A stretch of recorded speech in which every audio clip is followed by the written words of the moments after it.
Whoa, everybody.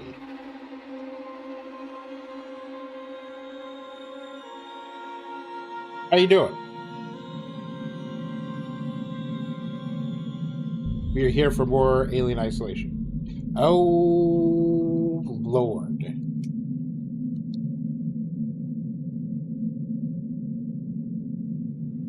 Anyway, lizard, hey, hi, Ribbon.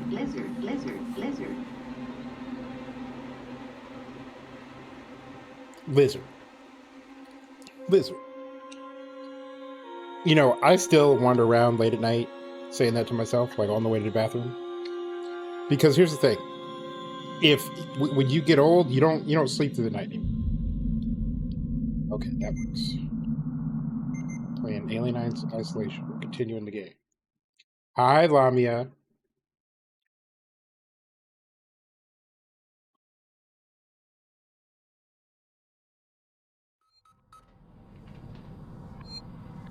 Um, due to recent things happening on my Discord, I am discombobulated. Hey, Lurking Writer. I'm not sure what I should be doing.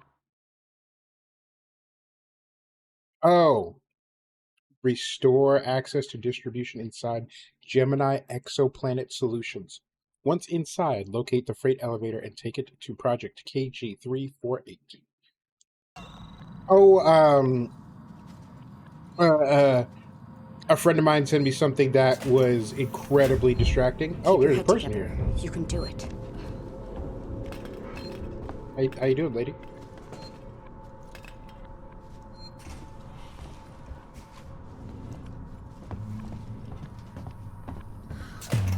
How is everyone this evening? Find the control terminal they left for the synthetic caretaker. It's in a storeroom up ahead. And for God's sake, do it quietly. Yeah, it's boss of me. Can't tell me what to do.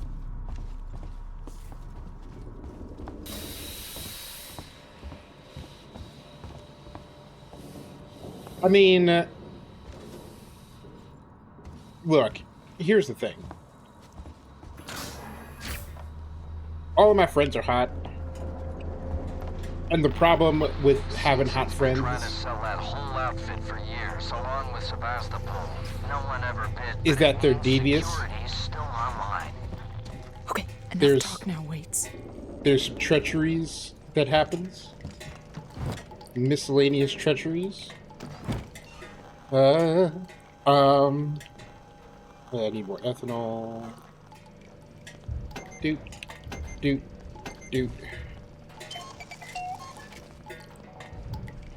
And make me another.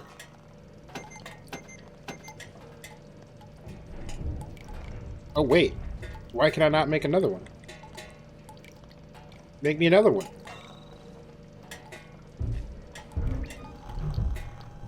Oh, item maxed. Well then. Go stick myself. Ooh.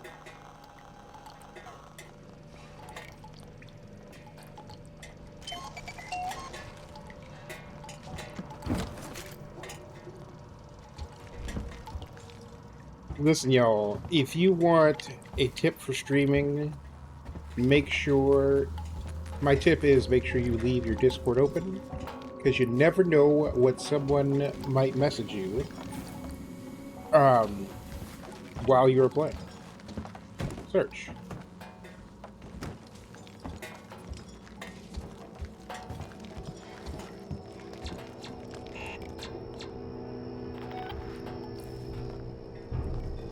That seems troublesome. Mother.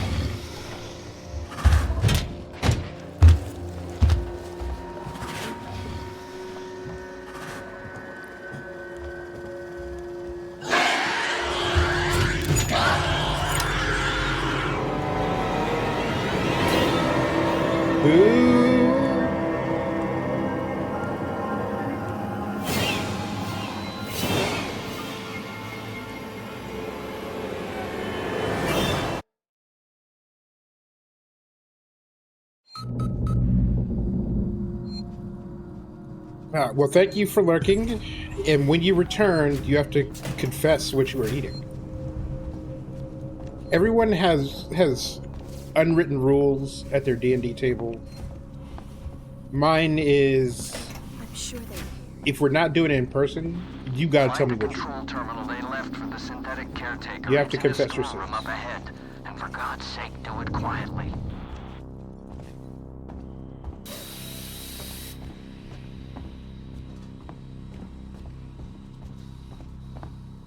I have a stupid parody song stuck in my head. Kill it. Oh man, I had such a good roll on this class. Whole outfit for years, along with Sebastopol. No one ever bid, but it means security's still online. Okay, enough talk now, Waits.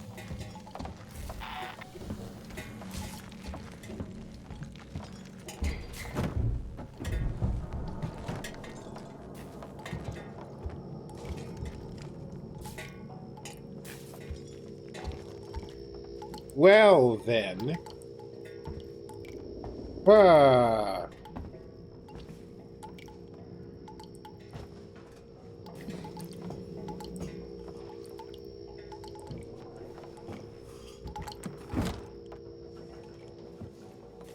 Okay, how did Mother just show up?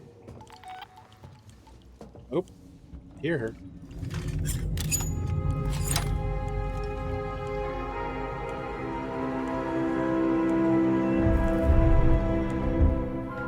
Yep, we're going this way. Oh, you got stuff? You don't have stuff. Use plasma torch.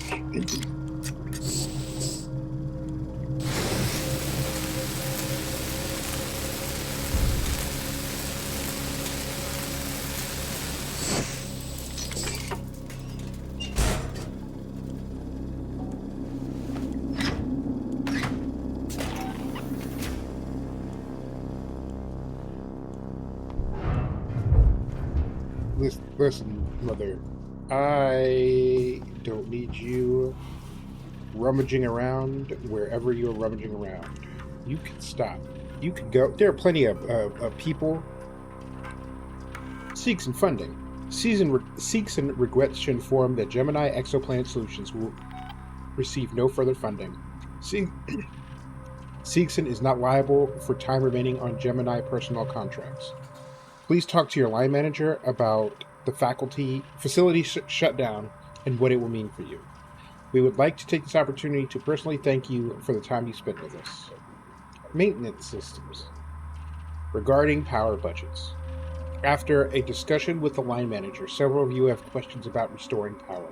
Should power be required in distribution, say in case of emergency, you can access the maintenance systems using the key code 8897.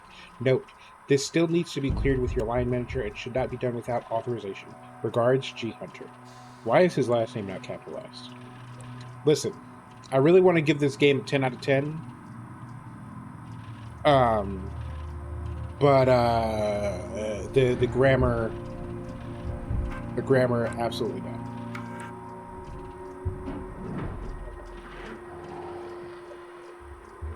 Uh-oh, that's bad.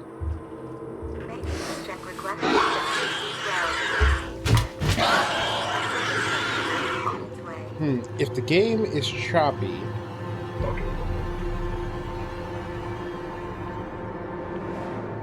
then I will adjust my video settings. Give me 1 second. Options. Video.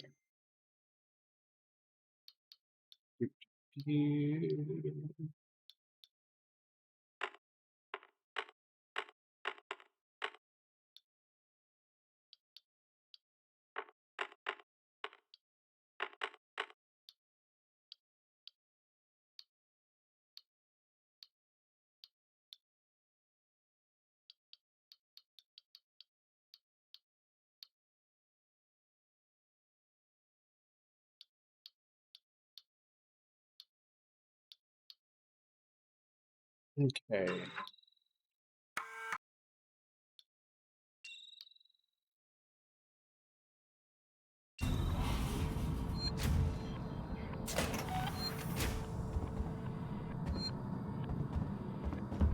to see how it looks on stream.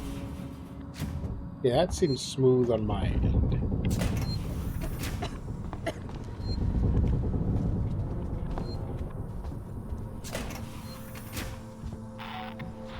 Find the control terminal they left for the synthetic Okay, good. caretaker. It's in I the am storeroom glad up ahead. because And for apparently God's not my sake, last stay stream, but the quiet. stream before that was real choppy and no one like said anything.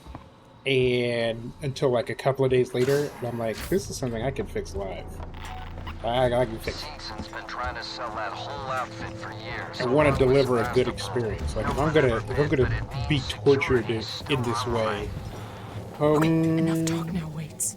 yeah, if I'm gonna be tortured in this way, it should be high quality.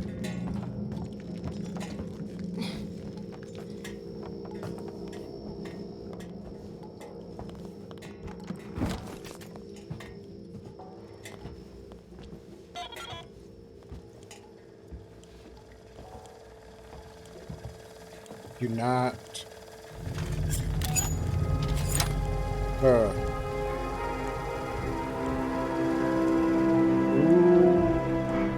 Lee. My friends are great.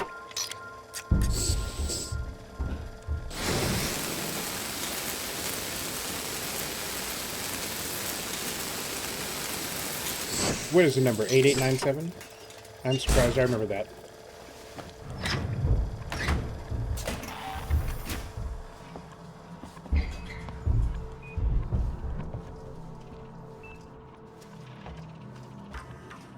And again, as I'm playing this, I'm really curious about how speedruns go.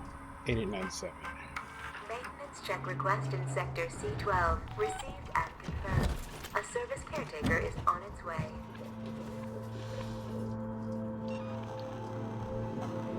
Doot, doot, doot.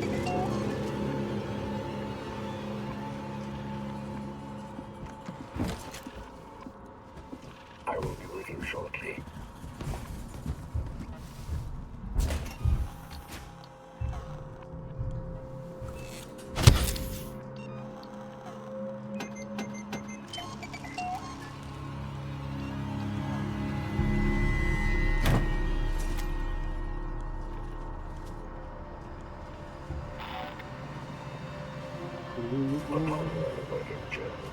Working together for a safer and better future for the tomorrow.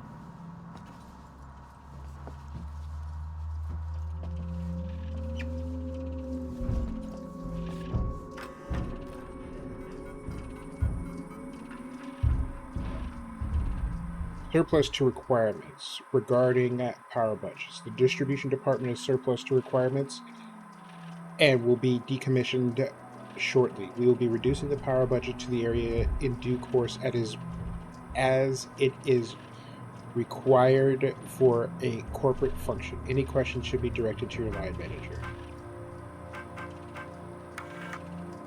Facility re-enabled. Power restored to local breakers. Where can I find the power breakers, Waits?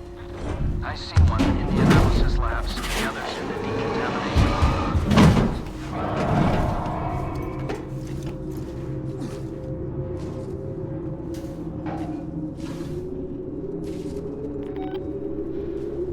Ooh, we're just gonna hang out here for a second. Not that I am checking my Discord or anything.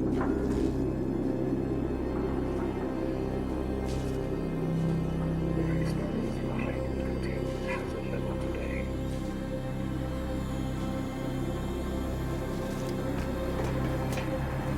Please don't be down there.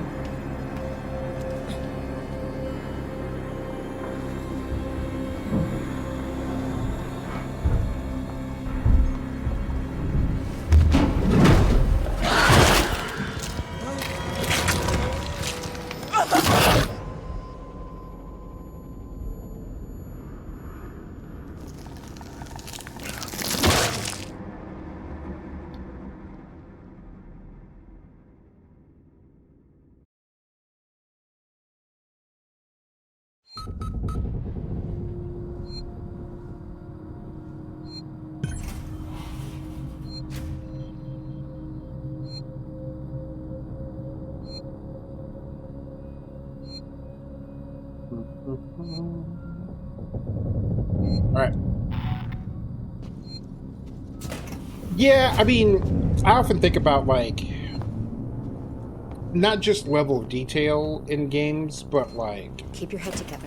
the You can work do that it. goes into Find the a lot of control stuff. terminal they Like, left for the synthetic I'll play a caretaker. It's in game storeroom and up find, ahead. like, a little, For like, God's side sake, do room it that quietly. no one goes into, that has, like, a little, like, story beat element to it, like a little environmental storytelling. Season's been trying to sell that whole Or, outfit for years, along with Sebastopol. um, No one ever bid, but it means security's still online.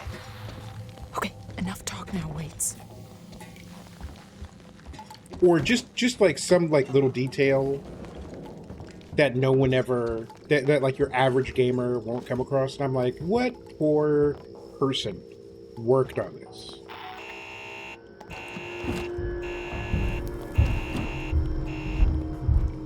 Gov.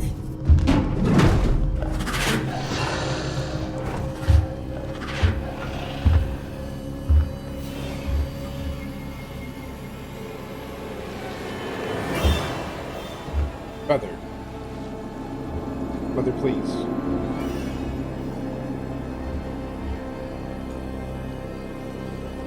Hello, Zachary. Welcome. I'm glad you are here. Absolutely not.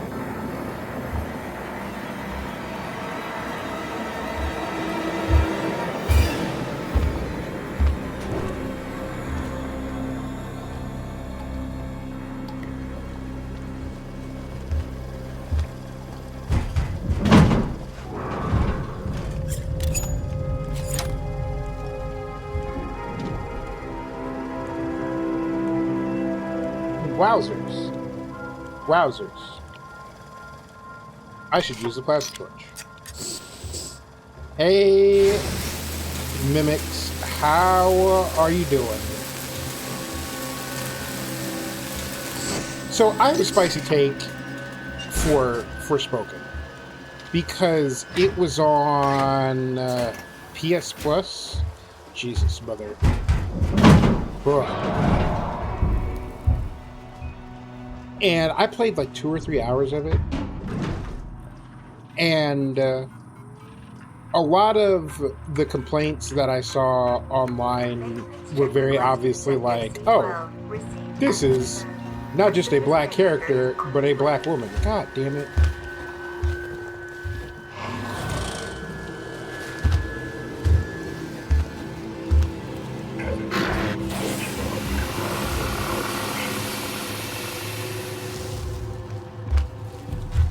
And my main complaint, and I played it a couple hours, didn't like it. It's something that I have to go back and play again. But my complaint about it is that the first, like, 3-4 hours of it, the combat is not fun. Like, where'd she go?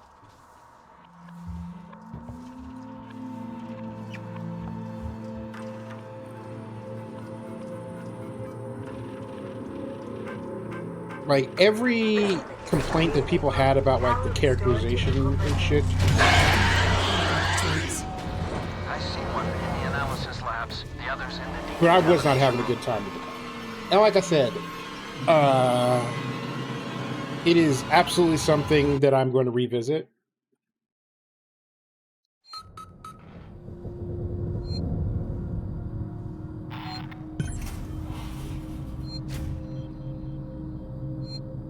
But like the characterization, the detail, especially like the New York part of it, like before you leave, there's just so much of it that was really well done.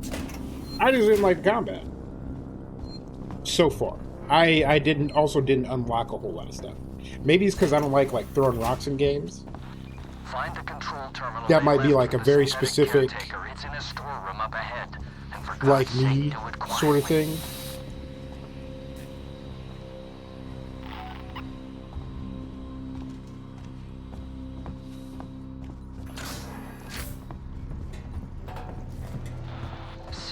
been trying to sell that whole outfit for years, along with Sebastopol.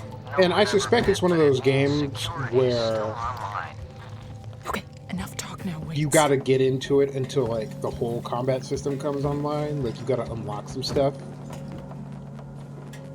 It's like Doom. Like Doom doesn't really get going until you get all the weapons unlocked. Like, until you get double barrel shotgun into Doom game, you're not having the full experience.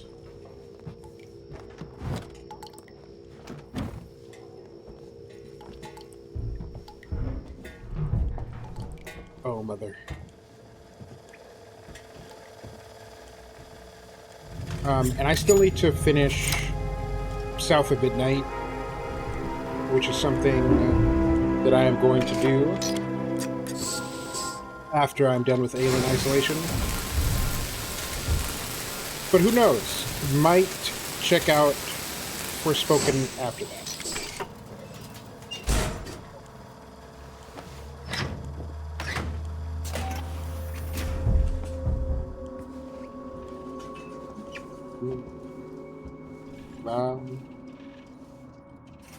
Well.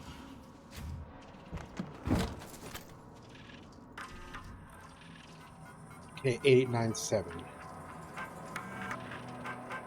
Maintenance check request in Sector C12. Received and confirmed. A service caretaker is on its way. Oh, there's melee? Okay. That's what I didn't like about combat. Is it was a charged projectile, and for some reason that didn't flow well for me, combat-wise. So if there's like melee or like other shit, great, fantastic. Damn, I gotta go install that. Bruh! Restored to local breakers. Where can I put the power breakers, Waits? I see one in the analysis labs. The other's in the decontamination room.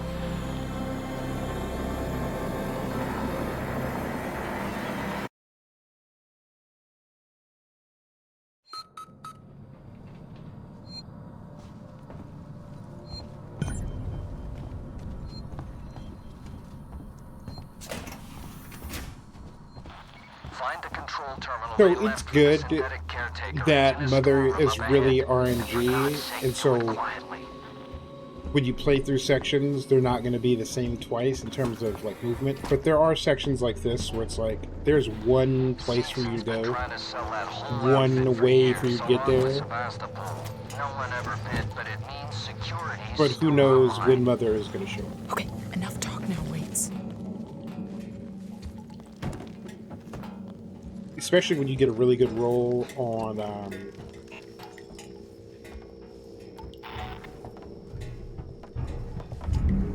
some of the boxes.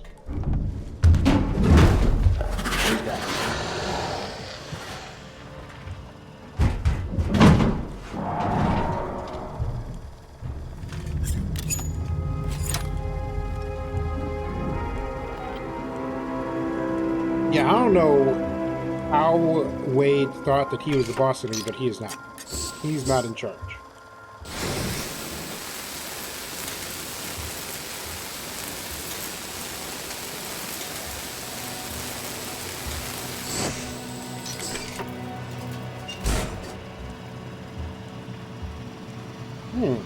Ooh.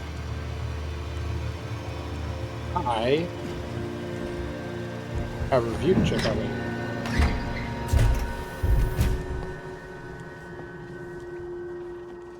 And just talking about it makes you want to play it again. Also, I have heard talk on the internet about how gaming is dead and games are bad now and all that other bullshit. And let me tell you, Caretaker is on its way.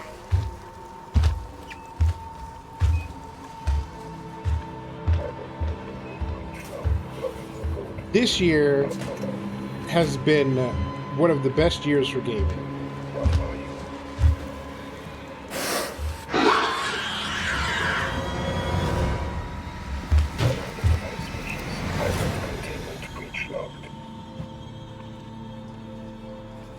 like Logging report to 2 or 3 years after COVID, we hit the COVID lull in gaming production. online.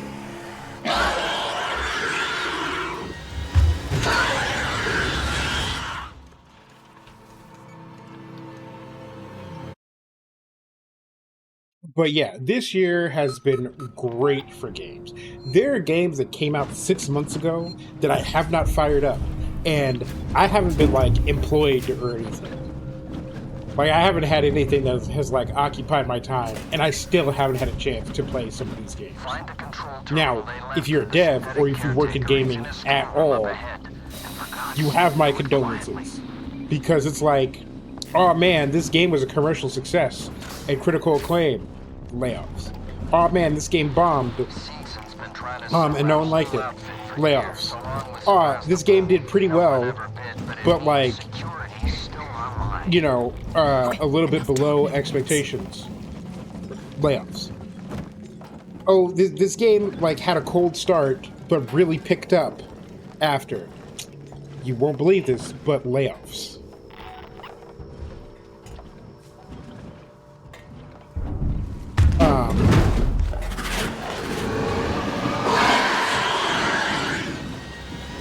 I have not tried Dragon Quest XI yet, but like I haven't played Expedition 33.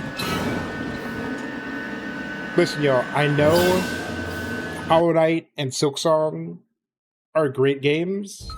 You won't catch me playing them because 2D platformers are like that in like real-time strategy and point-and-click MOBAs are Find the control terminal my they and like left stealth for the games synthetic caretaker. It's in a store room up are ahead. skill-wise my And for worst God's games. sake, do it Like my quietly. absolute worst. Like people are like, oh man, Dark Souls is hard, blah blah blah blah. Give me a 2D platformer with boss fights, and I will be stuck in that chamber forever. Like Dark Souls boss, 3-4 tries, no problem.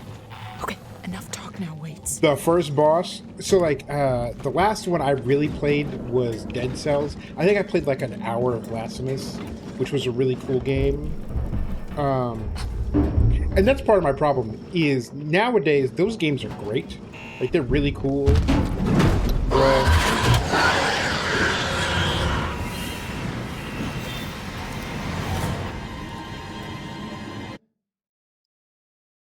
Because like Blasphemous 2 came out, I want to say last year, and I want to play the first one and then the second one.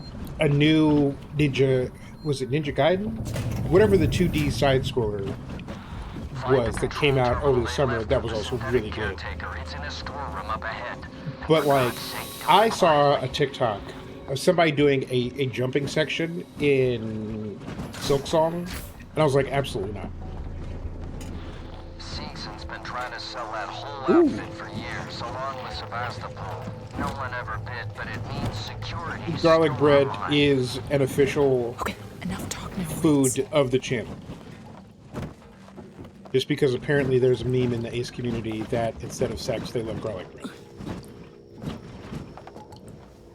God damn it.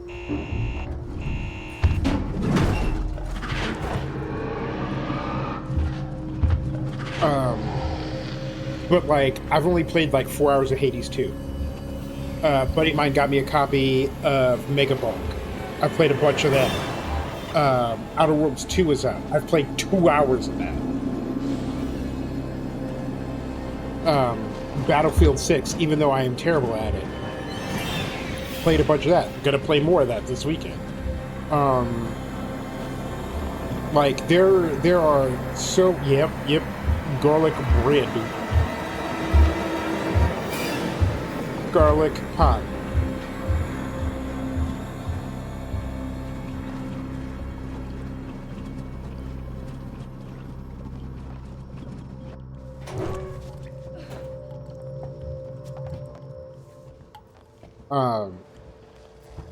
And I know that there are games that I'm missing. Like they're like if I could stop and Google it, I would. Oh, Doom: The Dark Ages. Have like it's installed. Haven't even turned it on yet.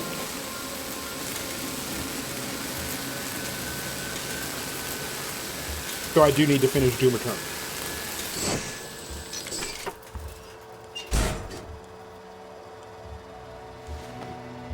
BDS boycott. Is there a boycott that I did not... Bitch.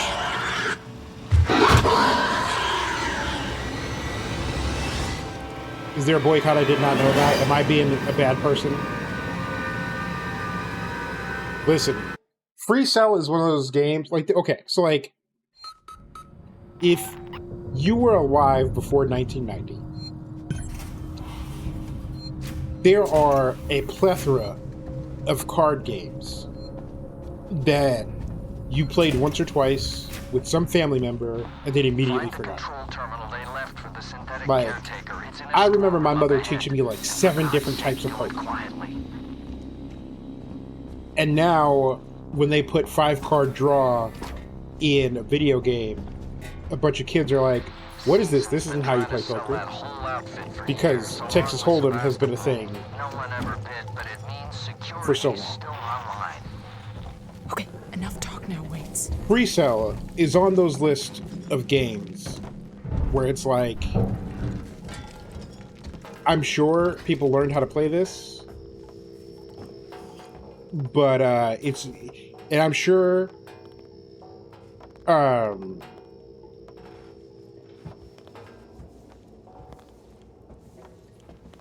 and I'm sure that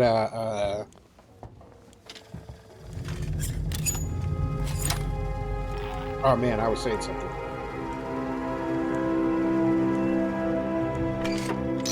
Oh, Free Cell. So yeah, it's on those list of games where, like, I'm sure I learned how to play it at some point, but I have no recollection of how to play it. And it is probably still on Microsoft Windows. Also, the fact that they don't include pinball with the latest versions, I understand that I got my copy of Windows 10 for free, but I still feel like I'm being scammed. Like, they owe me money for not including that. Maintenance check request in Sector C12 received and confirmed. A service caretaker is on its way.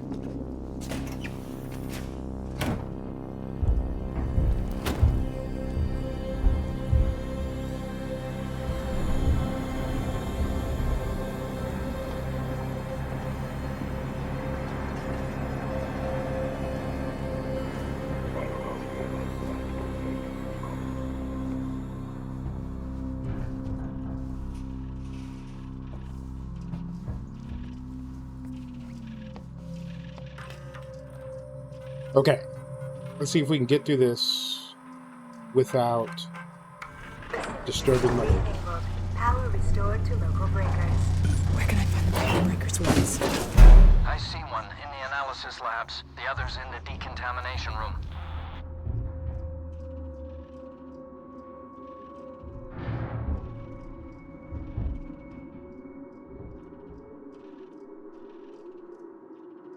Mother.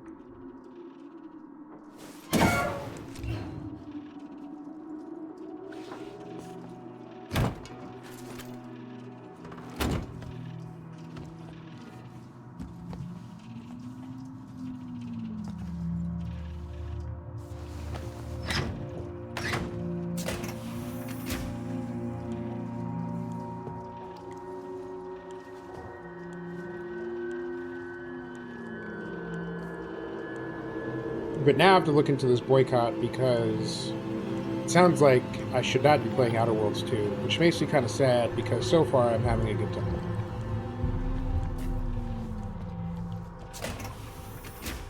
Aw, man, we're finally making progress here. Where's the save spot? Where's this guy?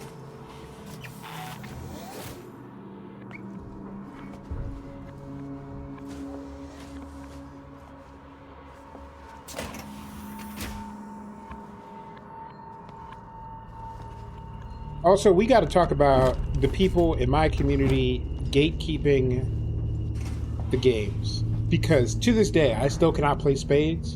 And the reason I cannot play Spades is because when I was like 8 years old, and 10 years old, and 12 years old, I'd see people playing Spades, and I'm like, hey, how do you play? will you teach me how to play? And they're like, no, this is for grown folk. You can't. Now, keep in mind, I learned how to count playing dominoes.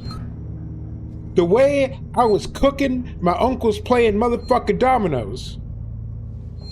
When are you going to have time to teach you to play spades? Because someone has signed up to do all the things in Pets. But the way I was cooking my uncles and cousins playing dominoes, because they actually showed me how the fuck to play a goddamn game. Locked. That door's. And so, like, I am not a fan of my extended family, and they are not a fan of me, even though apparently they have asked about me over the years. But I stopped going to family functions at like 14. Which was fucking fine with me. How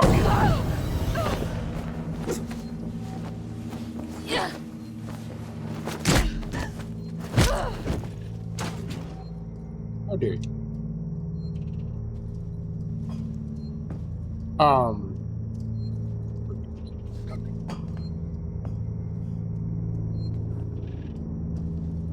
You see, here's the thing. I didn't buy it. I got it off of Game Pass. Honestly, if I'm playing it on Game Pass, they're probably losing money. This is Mother. Mother, please. Please, Mother. Mother, no. How is she behind me? Mother, please.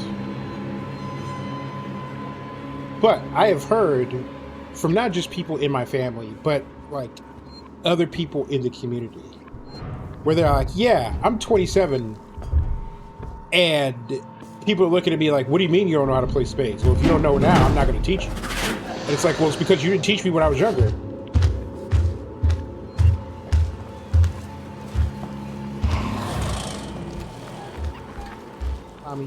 Mommy, no.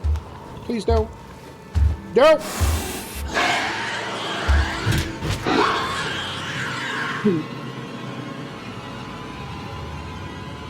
At least I've made progress.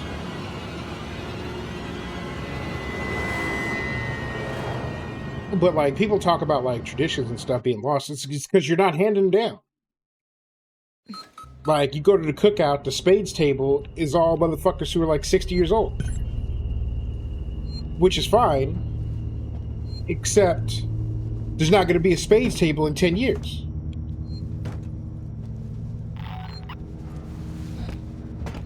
It's just going to be a bunch of us playing Uno. And honestly, Uno is the best way to get shot in this country. Like play Uno with your family. Immediately go to prison.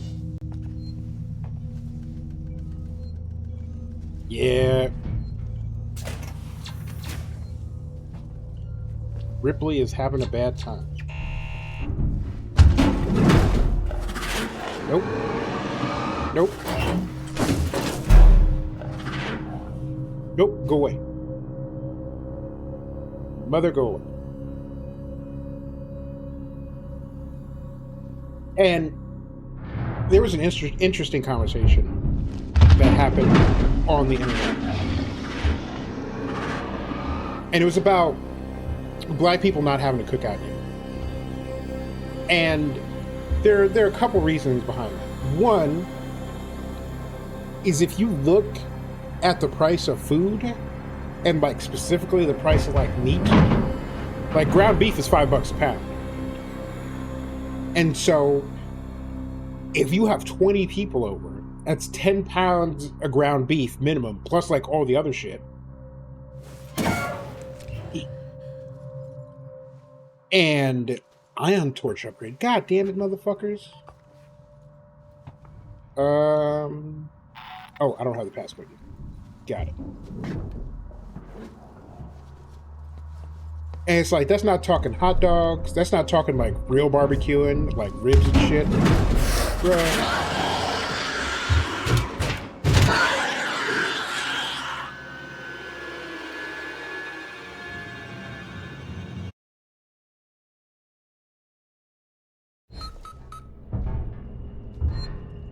It's like it is prohibitively expensive to host a cookout, even if you're potlucking, because even if you're bringing one dish, that's like $75. And for folks living paycheck to paycheck, and let's be real, like something like 300,000 black women got laid off this year alone.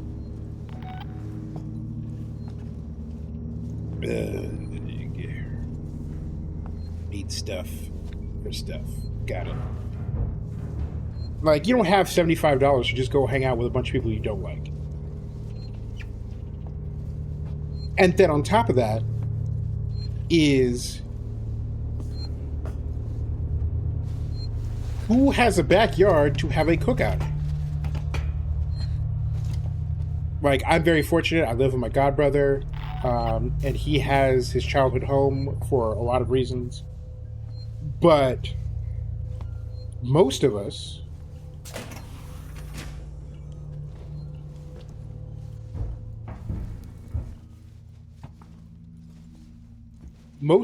don't have backyards to have a cookout in. Like, you can't have a family barbecue in an apartment.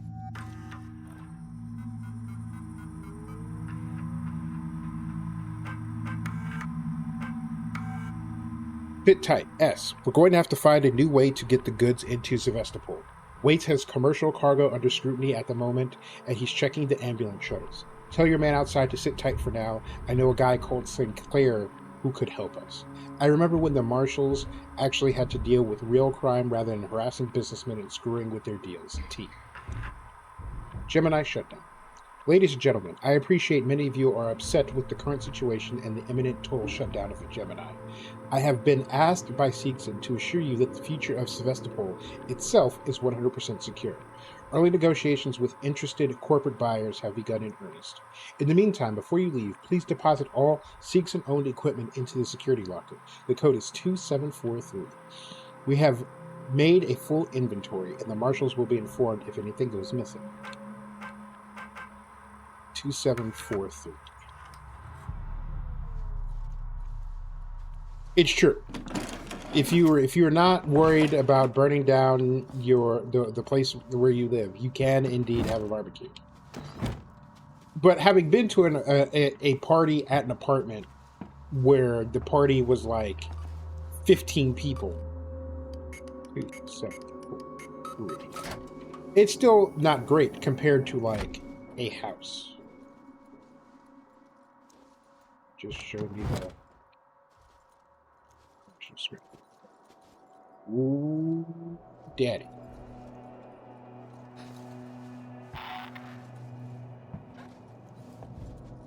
I was saying something. I forgot.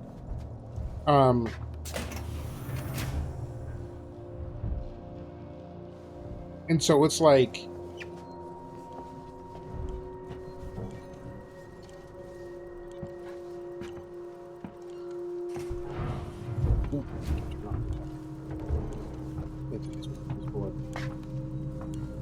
tell me what this is for.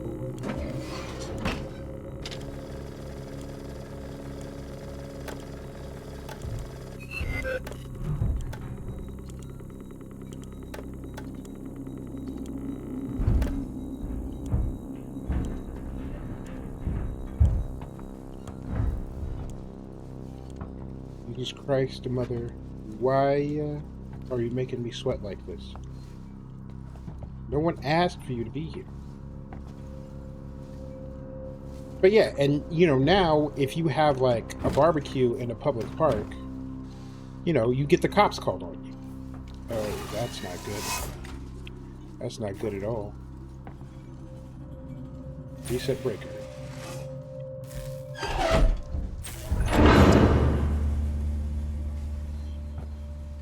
Listen, one thing life has taught me is I have a thing that can open this. What do you mean, door locked? Ew.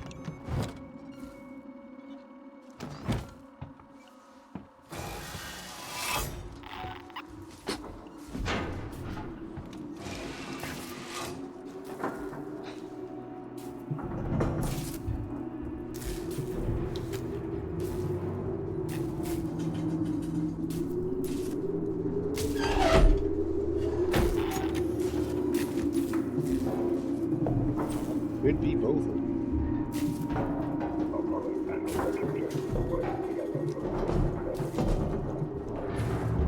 But yeah, and also there are fewer parks now than there used to be.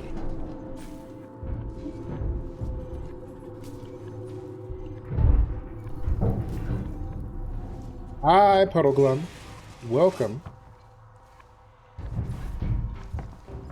So, like, it's really tough to keep up those traditions and, like, those gatherings when public spaces are diminishing and being more restricted. I think if I just go back down, things will be gravy. Because apparently I need an ion thingy to get in there. Well, mother is about. Run. Run. Mother, no. Okay, good. Took a wrong turn. That's what I'm here for.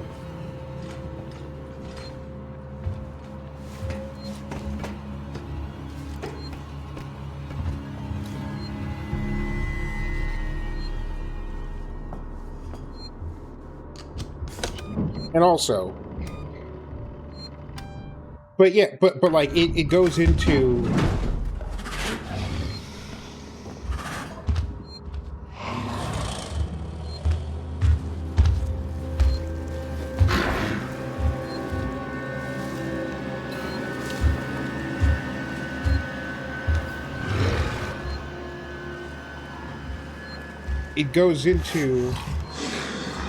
you know, no one knows how to barbecue anymore. It was like, well, you know, you have the old heads who did all the cooking, but there haven't been opportunities to show the kids in the community how to do so.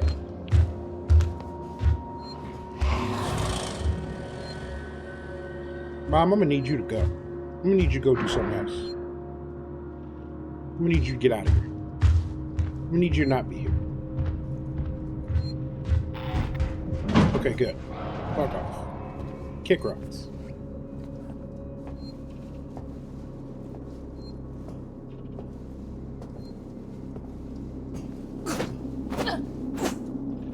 I've been looking for you.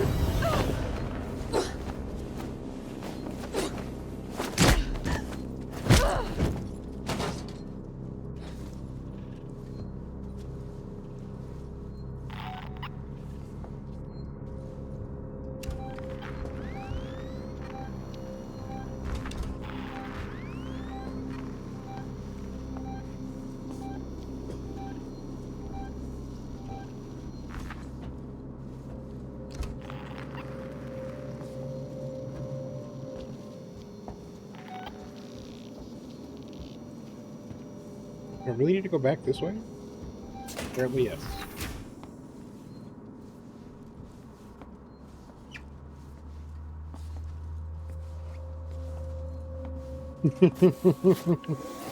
You know, speaking of cooking and grilling and whatnot, why can I not go in here? Let me in. Let me in. Okay. Many moons ago,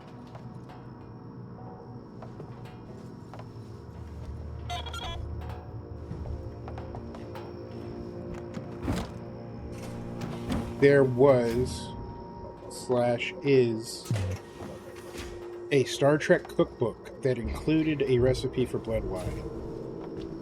And that is on my list of things to acquire. Speaking on on my list of things to acquire.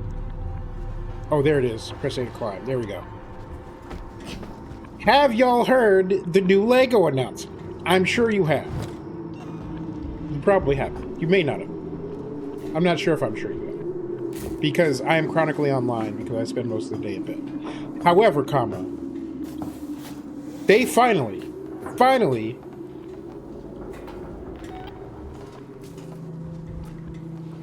oh, this goes back here. they finally released a Star Trek Lego set. It is the Enterprise D. It is the Enterprise D. And that motherfucker is $400 fucking dollars. I do not have $400. And the worst part is, it wasn't like it's not like the Magic the Gathering sets where it's like, oh, coming next year, save your money.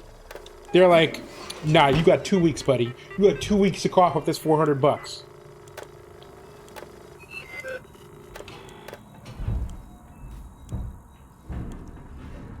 $400 doll hairs. 3,600 pieces. Includes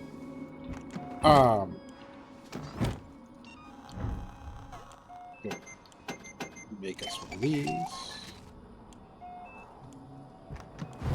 This includes all the bridge crew and the cast, including Guinan. And listen, there are two people I want to be when I grow up: Uncle Iroh and Guinan. I tend bar and I listen.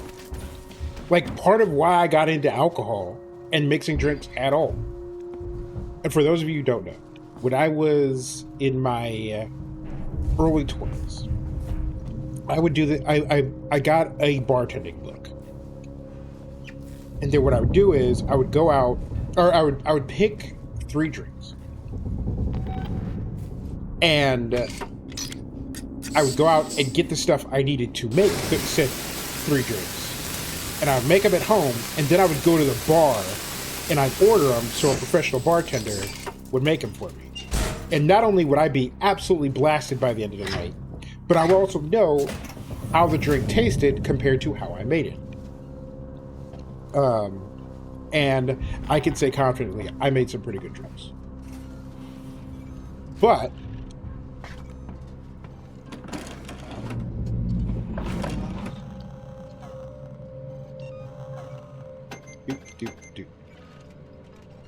oh, right. Make it.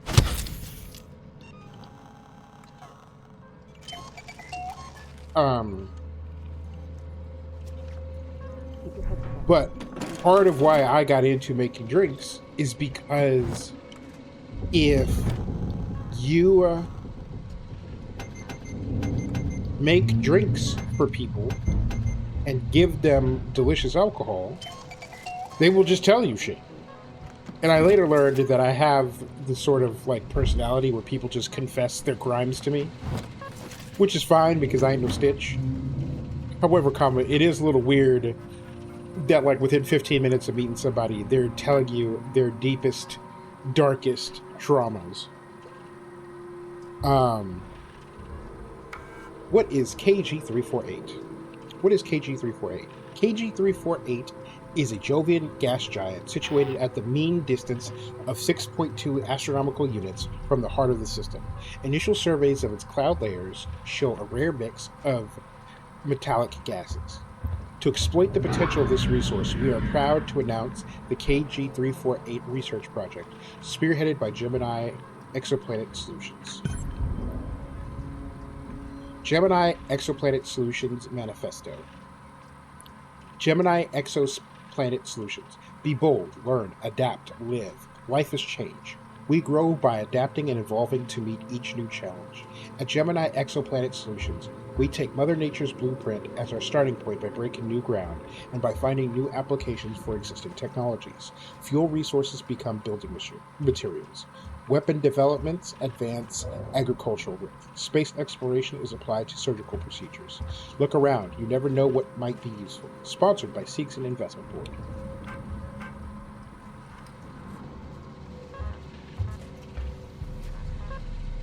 Okay, I'm in here. Is there anything to be done in here? Bruh!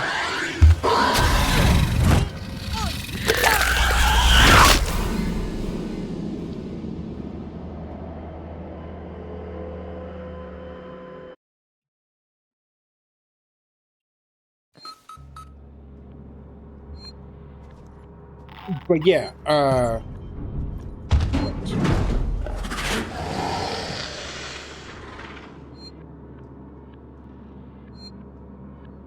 but yeah, $400. And if I had, look, I told Kay this when the announcement was made. If I had $400 and rent was $400, I would have a Starship Enterprise under a bridge in my cardboard box. And like I said, they give you no time because that motherfucker comes out November 28th. And I know that immediately it's going to be sold out.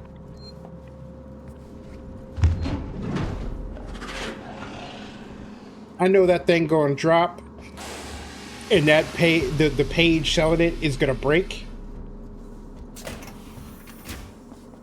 and that's going to be that. And I'm a little mad about it because in 6 months or a year, when I actually have the money to get it, there's going to be some asshole selling it on eBay for $1,000 fucking dollars.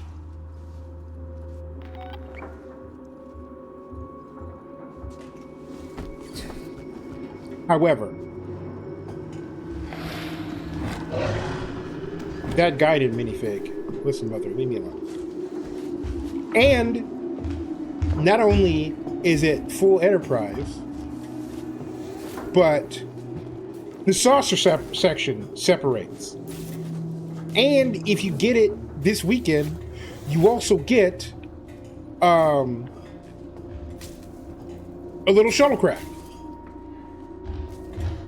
And it's like, come on, that shit is cool as fuck. How dare you? And like, for anybody who knows me, great. Fuck.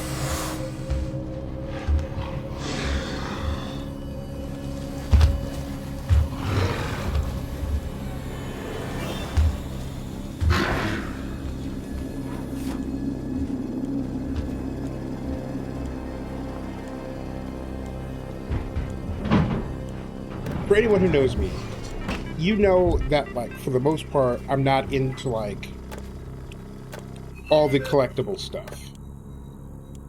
Like, I'm not trying to buy every Funko Pop that drops. But there are some rare cases. Like, there was another stream where I was talking about the Square Enix store, and I hate those motherfuckers because they dropped a dope-ass stabby guy. Master Tonberry minifig, or plushie. And that motherfucker was $75. It's like, yeah, if I had $75 at the time, I definitely would have bought the fucking thing.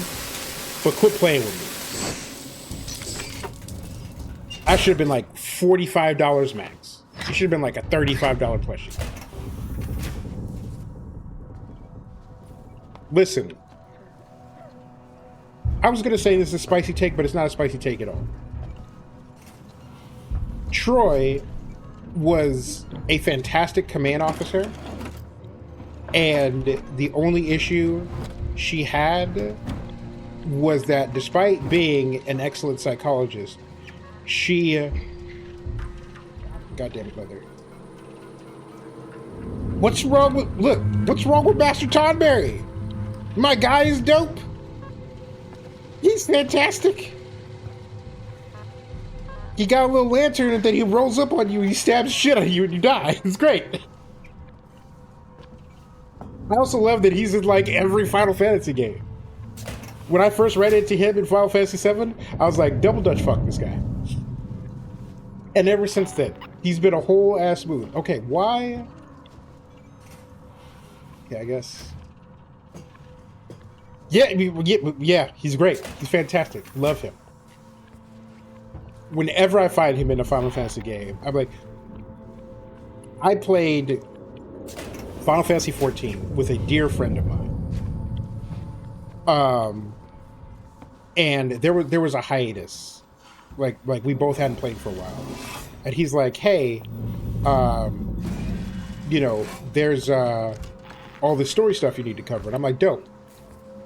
And then I saw that in like one of the updates, one of the pets was a Master Tonberry. Like that and your boy. Oh, crap. Okay, it's break time. It's break time. I'm going to take a break. We'll be back in 3 minutes.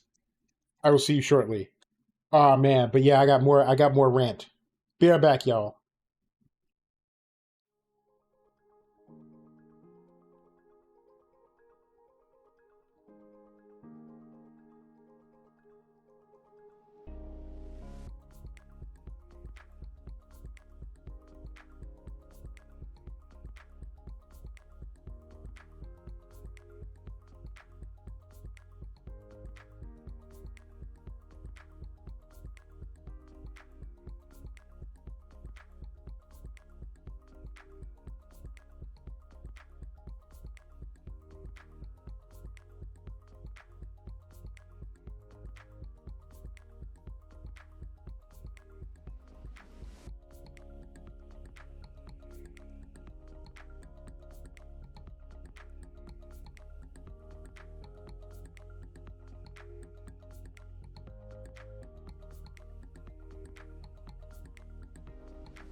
Hi.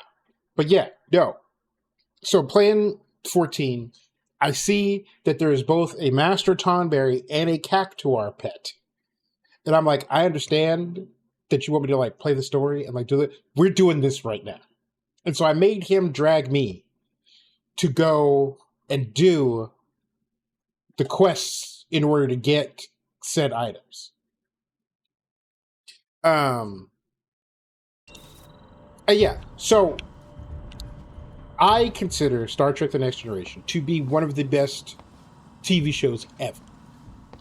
And while I have not seen the end of Breaking Bad, because I have not watched Breaking Bad yet, What do you mean it's over here?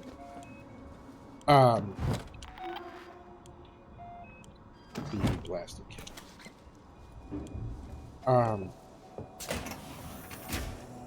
I firmly believe that Star Trek Next Generation is not only one of the best series of all time, but had one of the best endings of all time. And as far as I'm concerned, if your TV show doesn't have a good/great ending, it can't be considered one of the greats. Because there are plenty of TV shows, especially in the sci-fi arena, that have dog shit endings.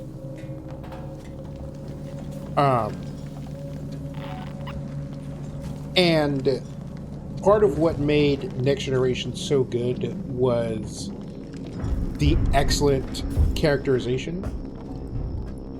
Okay, there gotta be a thing where I can turn off the thing. There it is.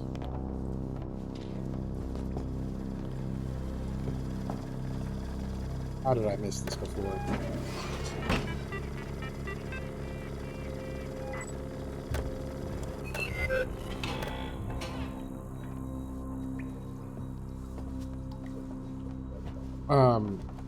And what's funny is Star Trek, many Star Trek shows, not every Star Trek show, but many Star Trek shows has this thing where they put in a stupid joke character that many episodes revolve around, and I fucking hate that. Because while I did not like, there are many people who have problems with Wesley Crusher as a character. I don't. I do, however, have problems with the fact that so many episodes were devoted to this snot-nosed brat when there were so many more interesting people and characters to explore. And I guess, like, you know, over the course of like 7 seasons and like over 100 episodes, you have a chance to, like, you know, explore his stupidity and whatnot, but that's fine. But like, I hated all those episodes. I hated all the Barclay episodes. Barclay was a cringe incel, and he did not deserve to serve on the creme de la creme ship in all of Starfleet. And I'm not saying that he wasn't a good engineer, because he was. But he was also a dickbag. Fuck that guy. And, you know, you ask anybody about Voyager, including the fans, and the first thing they'll bring up is Neelix. And here's the thing. Everyone complains about Neelix, even though Kes was the one who was dropped off of the show. And I think that says a lot about how bad a character Neelix was. Because Jesus fucking Christ, was he fucking annoying.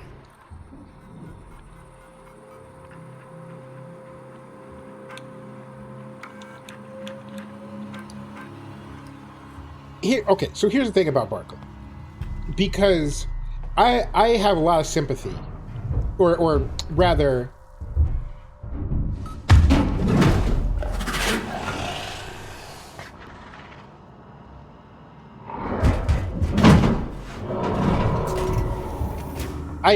when I was younger, I felt a lot of kinship with Barclay, but the way he behaved with women and the way that he treated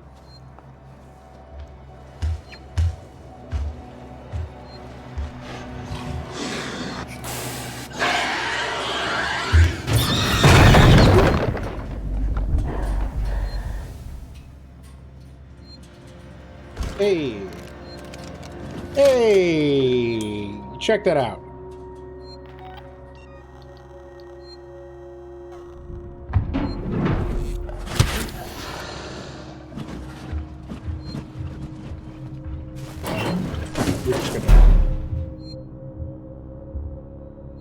And the way that everyone extended him grace and that he just wasted it also bothered me.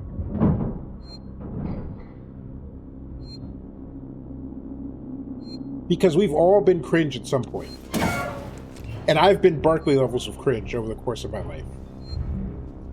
Okay, where am I going? What the fuck am I doing? Ooh, Lord. Lord Jesus. But yeah, no, Barkley always rubbed me the wrong fucking way. But yeah, Barkley and Wesley and Neelix and I know there was a character on Enterprise that I did not like. And I'm struggling to remember who they were.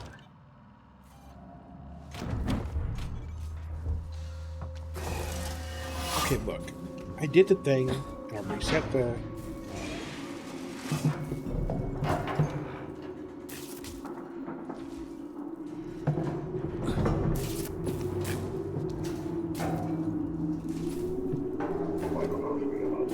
Oh, is that what I did wrong? Because I didn't go here? Yeah.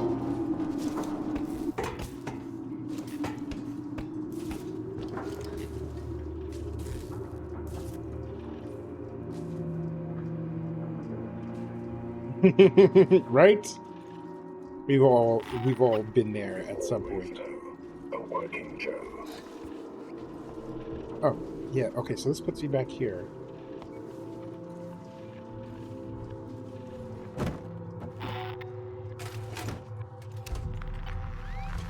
It's supposed to go this way.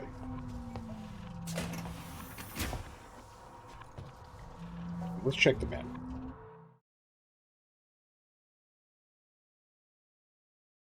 Okay. We'll just head back this way. If my services do not meet Seegson standards, please log a complaint.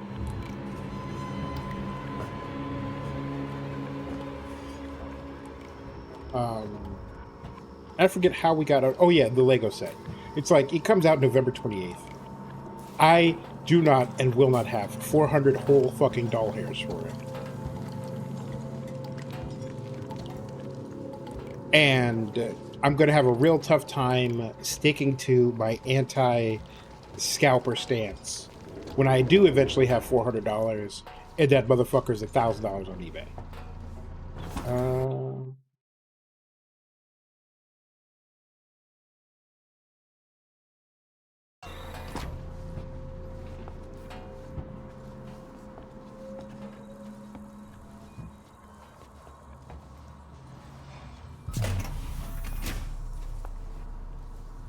And yeah, $400 is a lot of change.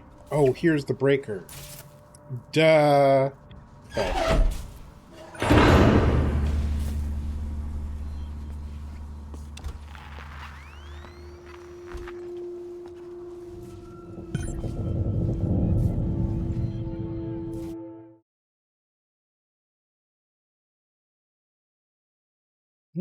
Apparently there's a thing in the room back here that I missed.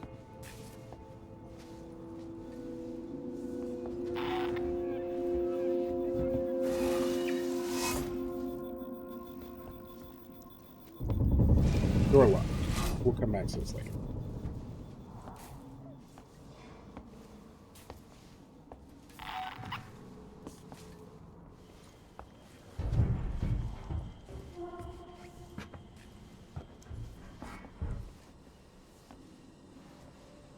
But yeah, I have a bunch of TV that I need to watch. I need to finish watching Penny Dreadful.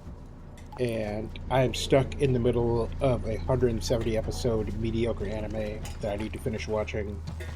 And there are a couple other things, but then the Star Trek rewatch happened. Okay, listen. When I was in the hospital, for some reason my TV got put on a different cable system than everybody else's TV, so I had Pluto, and Pluto's owned by Paramount. Paramount has a 24-hour Star Trek show where it's only Next Generation and original series, back to back, 24 hours, forever. And I had a roommate who was an extremely old stroke victim, so like wasn't all there, didn't care what was on the TV, except his daughter would show up put on TV Land, turn up the volume super loud, and then leave for a week.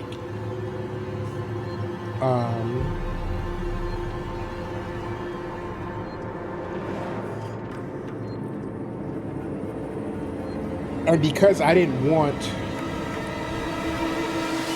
crosstalk,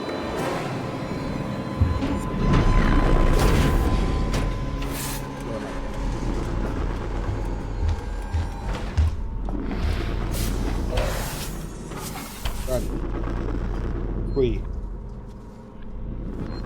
Mother, no.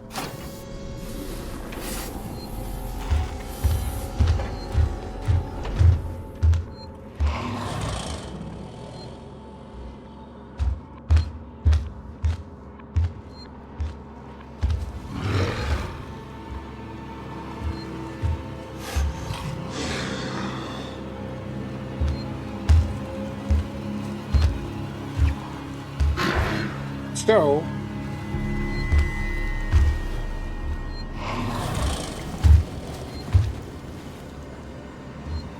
I would watch Star Trek episodes on mute for like 2 months straight.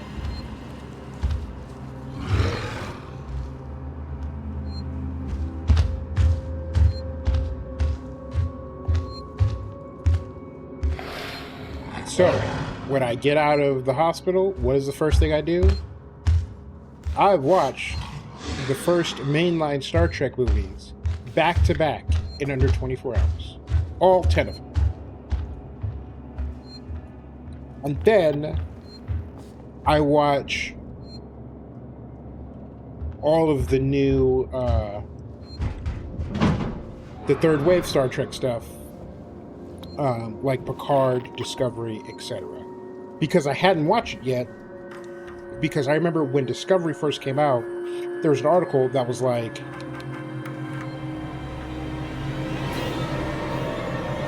Check request in Sector C12. Received and confirmed. A service caretaker is on its way.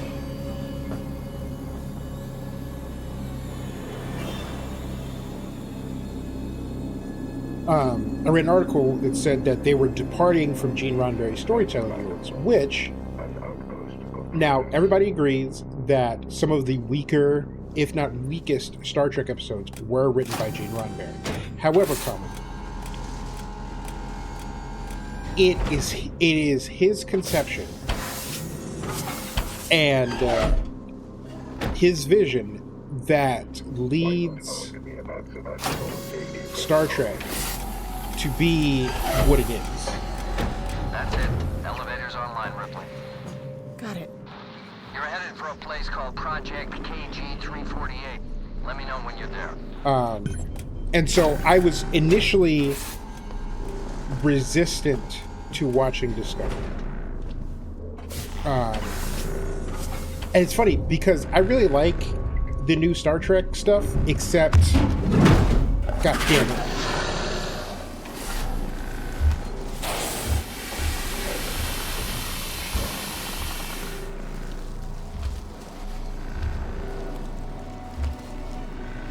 Mother dog. Oh.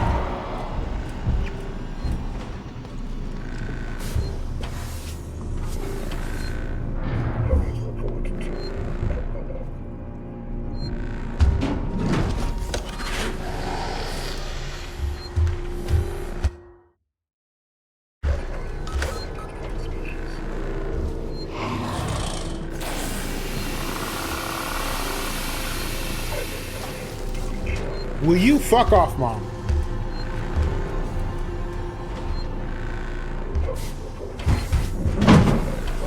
Good, let me save the fucking game. God damn. Ooh, Jesus. Lord Jesus. But yeah. So I initially resisted because, you know, it wasn't following Gene Roddenberry's storytelling rules. Except,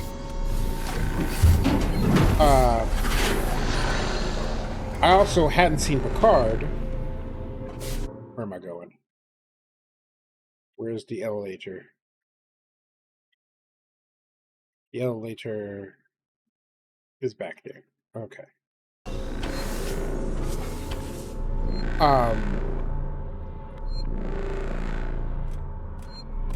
So I'll be the first to say that Picard, especially Picard season 1, was not good. You got to be a Turbo fan to really get into that.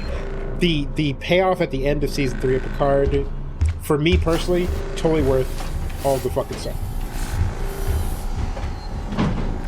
Another.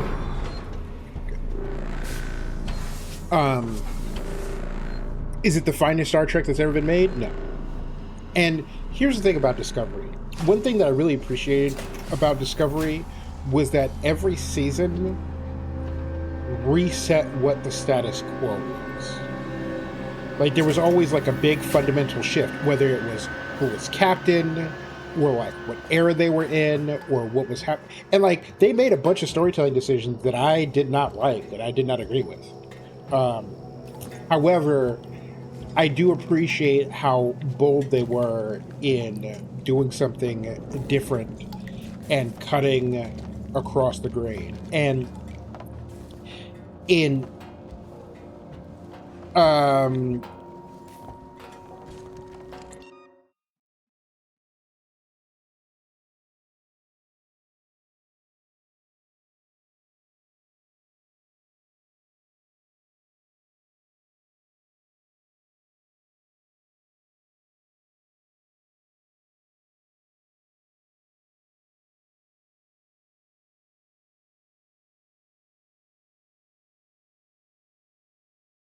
oh boy, I can spell. Sorry about that, y'all. But not, it won't be as celebrated as DS9 is, but I do think that their decision to shake up the formula will be respected in the same way that the decision to shake up the formula was for Deep Space Nine. That said, so yeah, I watch all 10 movies. I watch Picard. I watch Discovery. I watch the rest of the movies, including the J.J. Abrams reboot. Now look, there's a way into here that I'm going to figure out.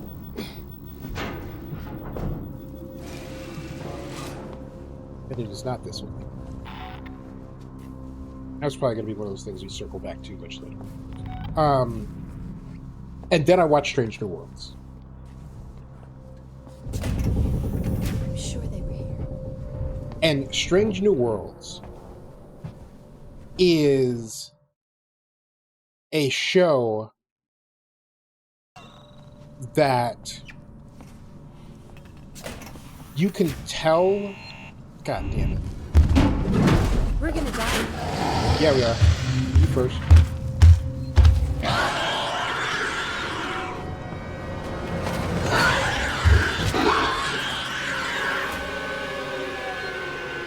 But it's a show where you can tell that the people who are running the show, the people who are writing the episodes, the people who are making the decisions, love Star Trek. And are so... Wow. And are so deeply entrenched in Star Trek lore that they drag out stuff that you're just like, oh man, I remember that from the original series 50 fucking years ago. And the uniforms are great. The set design is fantastic. The actors are all hot. The storylines are great. Like,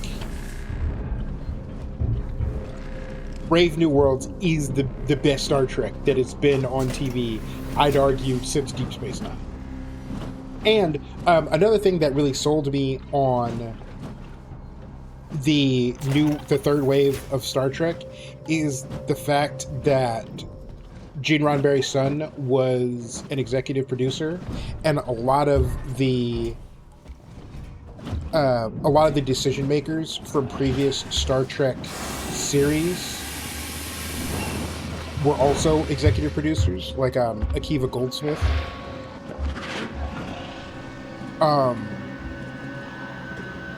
I have not seen season 3 of Strange New Worlds, but you know what? Even if season 3 is bad, season 1 and 2, especially 2, season 2 is some of the greatest Star Trek ever. Now, when it comes to Lower Decks, I've started Lower Decks.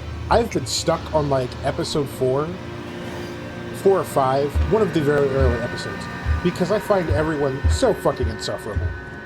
And I get that it's a comedy and it's supposed to be funny, but for one, I'm not like super into comedies. Like, I've watched comedies and enjoyed them.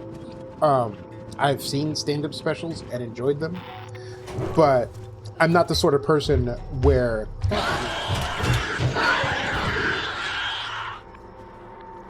I'm not the sort of person where you know, it's 3 o'clock in the morning, and I turn on the TV and I immediately go looking for a funny movie. Like, I'm not that guy. Like, I am looking for a bad, cheap, low budget sci-fi movie or a terrible horror movie. Or like, give me a good movie where it's like some detective looking for a serial killer, or just like, you know, a good thriller with like a stalker or something. But like, I am not the guy that is firing up Wedding Crashers at 3 o'clock in the morning. I haven't even seen Wedding Crashers. And there are entire eras of comedy that did not speak to me. Like, I'm one of the people who does not like The Office. Did not find The Office funny at all. Like, I watched 2 episodes of The Office and wanted to fist fight somebody. I'm like, y'all watch this for fun? Are you kidding me? And I will circle back to Lower Decks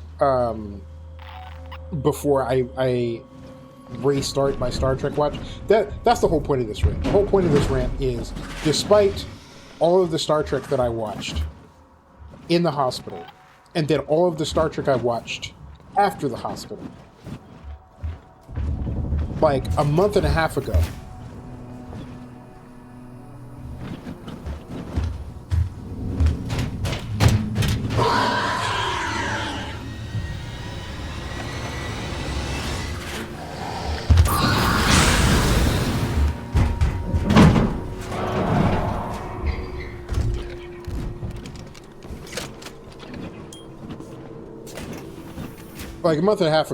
I said to myself, boy howdy, do I really want to watch some stuff. And everything that people who have seen Lower Decks and love Lower Decks say, oh, mild spoiler, there's a crossover episode of Lower Decks and Strange New Worlds, which made me want to watch Lower Decks.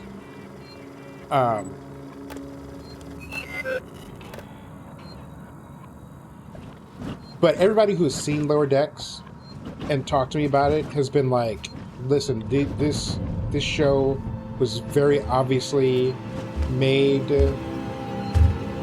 by people who love Star Trek and are so deeply familiar with it. Mother, please fuck off. And also, I think it's really cool when a voice actor gets an extremely rare opportunity to embody their character in real life. Mom, please stop. I didn't do it.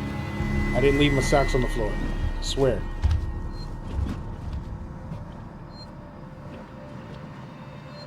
So yeah, I will circle back to Lower Decks and finish it before I start my rewatch. Fuck you, I'm out of here. This is probably not the right way to go. It is the right way to go. Awesome.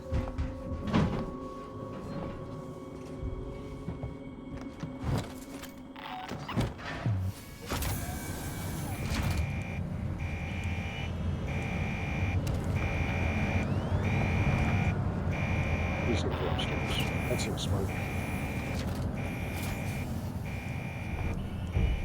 Yeah, and I think that's, for me, the most important thing, especially about Strange New Worlds, is you can tell everyone is having a great time.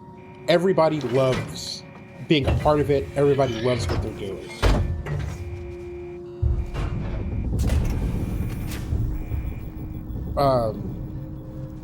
And especially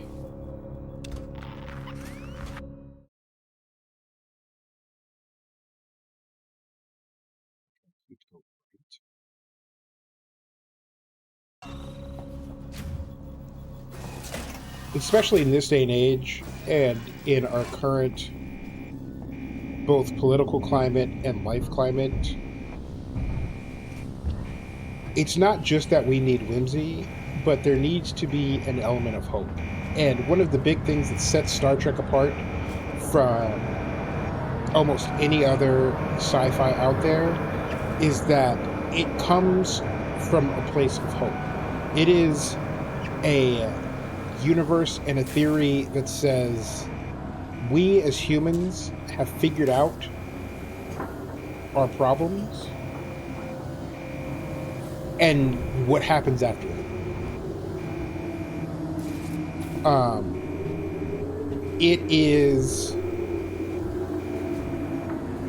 It says, you know, it moves forward with the assumptions that we as humans, despite the trials and tribulations we face, will figure it out.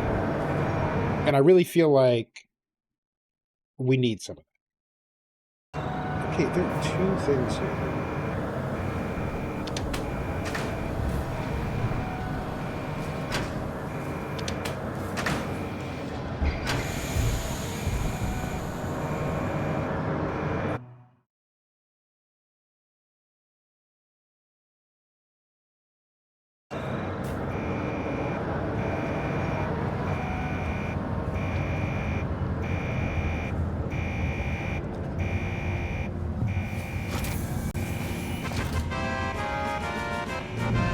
Oh, hey, fancy that. We're out of here. Excellent.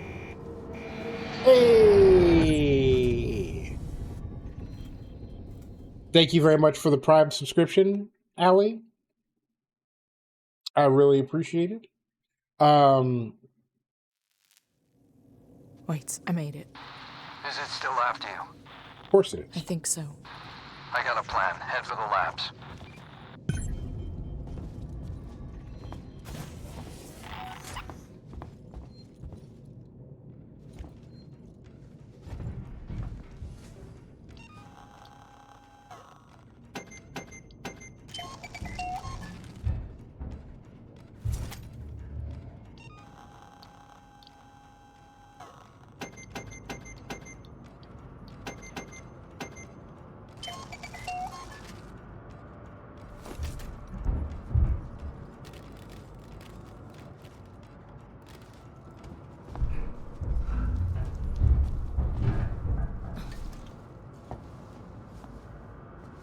Oh.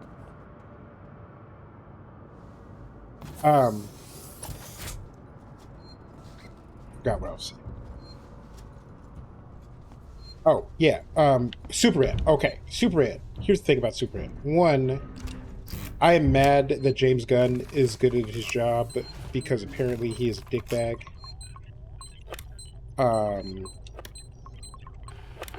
Oh, finally got one wrong.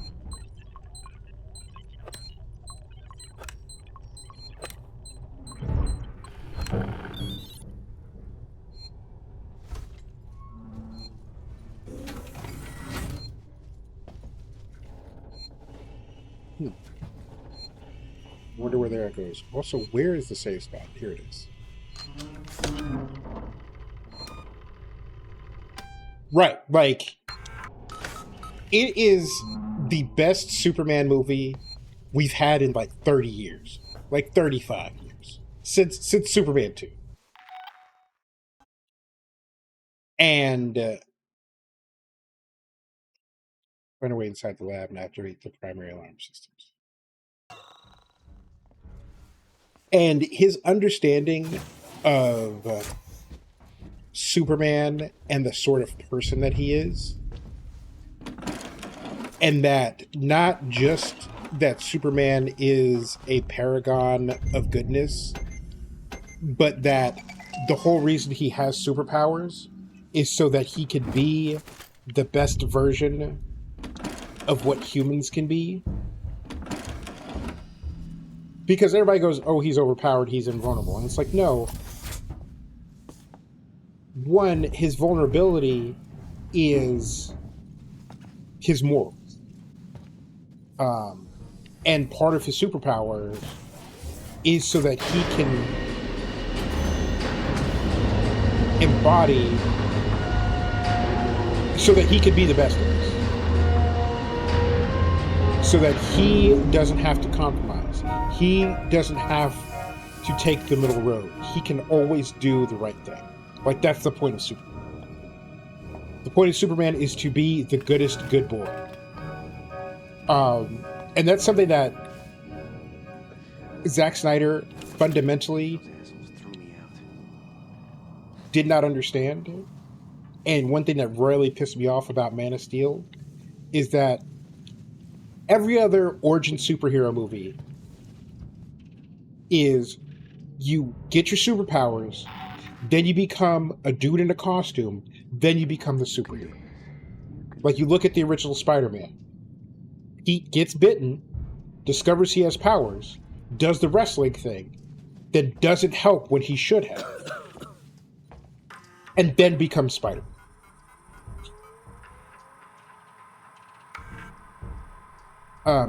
Clark is dead. Jameson Clark is dead. Last time I saw him, he was using some of the junk around the station to make explosives protection.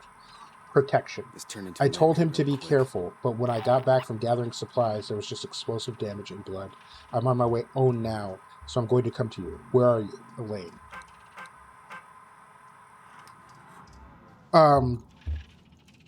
Ooh, wow. Also, I'm a big fan of jewelry, but that is neither here nor there.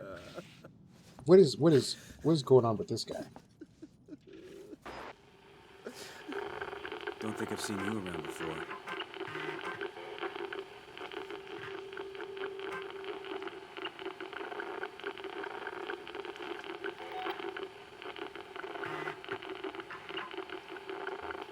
Fun place, huh?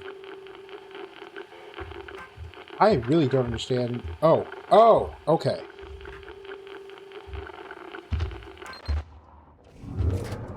Mother, now is not the time.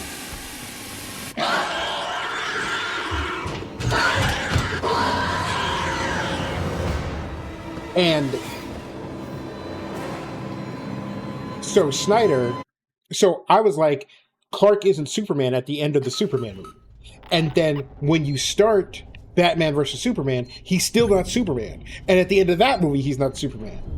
And then Snyder said in a fucking interview, this goddamn asshat, that he was like, yeah, the plan was a 5-movie series where he finally, like, becomes Superman and takes up the mantle. And I'm just like, dude, you don't get 5 fucking movies. You don't get 10 years to make the goodest boy into the goodest boy. Why are you making him a dark-ass character? Like, there's zero reason to do this.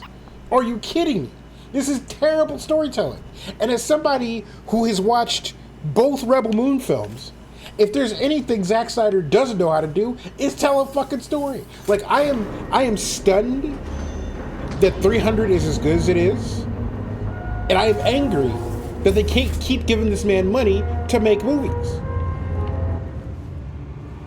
Because boy howdy, like, great cinematographer, like, you know, decent other things, terrible storyteller. What am I doing? And you could have a career in filmmaking and be a terrible storyteller. Like, if you look at, like, Ridley Scott past, like, 2010.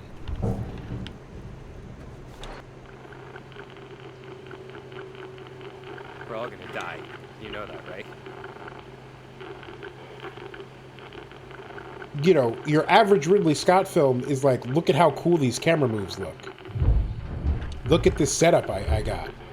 It was really good. And it's just like, dude, come on. Like tell me a story, my guy. How are you enjoying Sevastopol?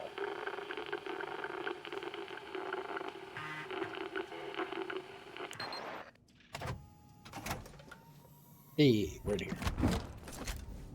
And most of that stuff I can't use. What? What you got, homie? We're all gonna die. You know that, right?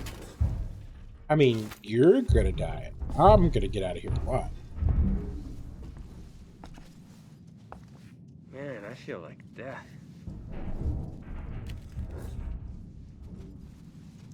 Right. And that's another thing, is like James Gunn is deep into the DC lore. Like if you watch Creature Commandos, which is a fantastic show by the way.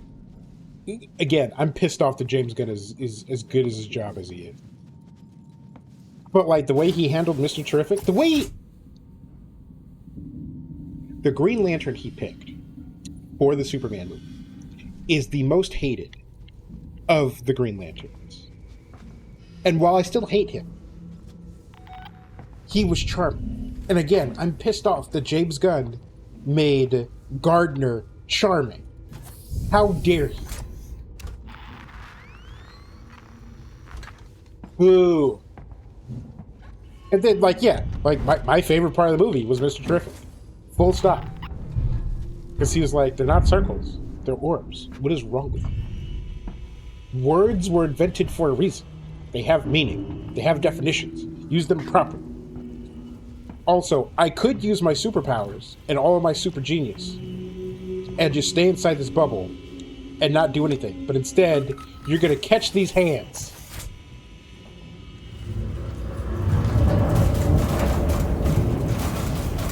Love Mr. Trick.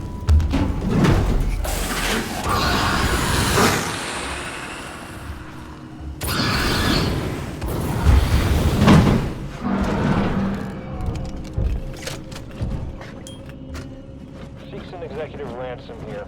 I'm sending over some samples for investigation. I want the minimum number of employees on this. Keep it on the down low and report only to me. If any of this gets out, I'll make sure your career dies with Sevastopol. There are a lot of inconsistencies in Gemini's ledgers. Do right by me, and I'll remember you. Whatever you're skimming now will seem like chicken feed. It's a smart thing.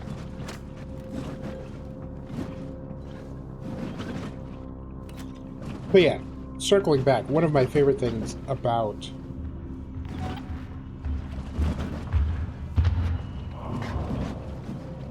listen, lady, can you not? Please. One of my favorite things about Star Trek is how optimistic it is.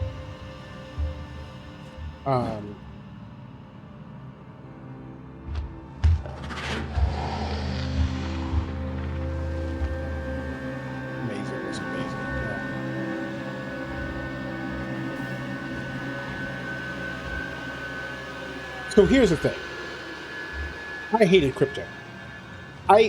When I saw the first trailer, I was like, fuck Crypto. Fuck this dog. This dog is dumb. Why is he here? And I still feel that way. And I understand that it was...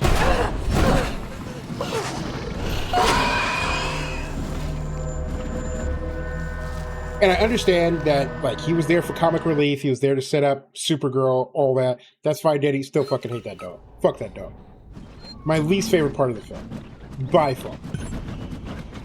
Double Dutch, fuck that dog. Because having... Now, wow. Now, I am a dog person. Like, Kay is anti-dog, I am not. I had a dog growing up. I love that dog so much that I can't imagine having another dog because I miss my dog. Because it won't be my dog. And I lived in a house with a number of dogs and loved most of them. There's one little prick that even after feeding him, even after years of taking care of him, he still was like, what are you doing in my backyard? I'm like, buddy, you are a chihuahua, okay? But I love dogs. Synthetics shouldn't just kill. Bad dog owners I don't get it.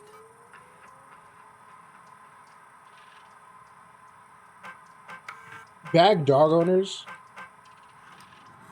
are one of the things that I really, really, really hate in this world.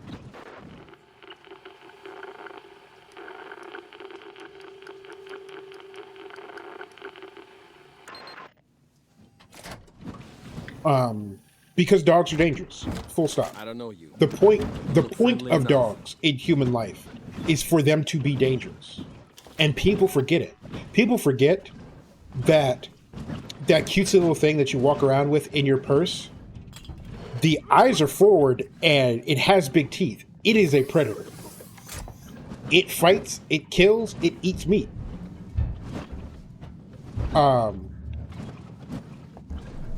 And so you take one of those things that is poorly trained and then give it superpowers? Absolutely not. The way I would have locked Crypto up in my Fortress of Solitude and be like, listen, me and your mom are going to have a talk when she gets back. Because this is unacceptable.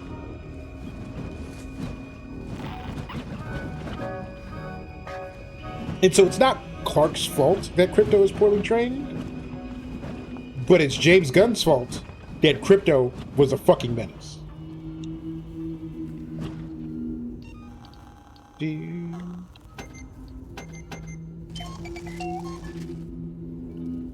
So yeah, fuck Crypto. If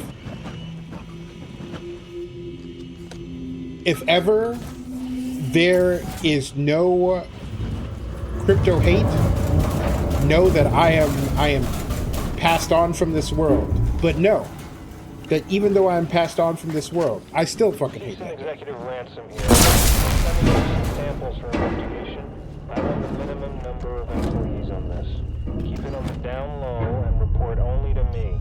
If any of this gets out, I'll make sure your career dies with Sevastopol. There are a lot of Right, like he's just way too cool with a superpowered dog and I'll acting remember like you. that. Whatever you're skimming now will seem like chicken feed. Do the smart thing.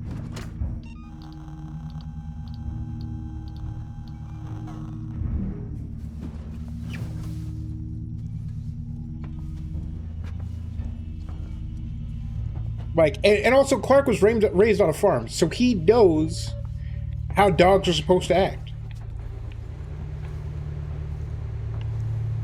Okay, where do I go to restore?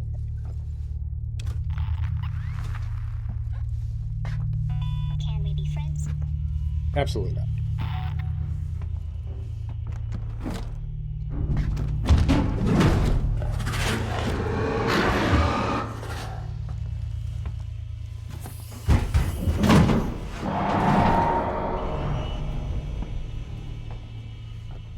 Do not tell me I need one in.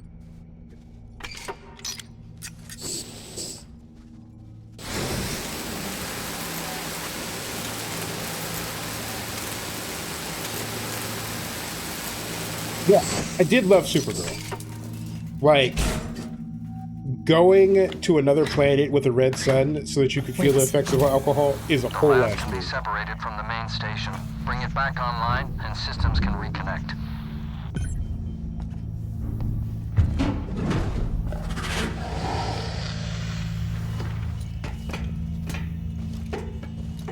But that said, overall, a good movie, and also a much needed reprieve in this time of darkness.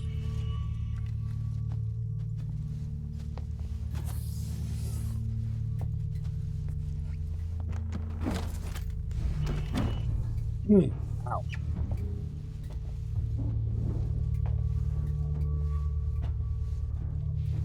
I need to save spot.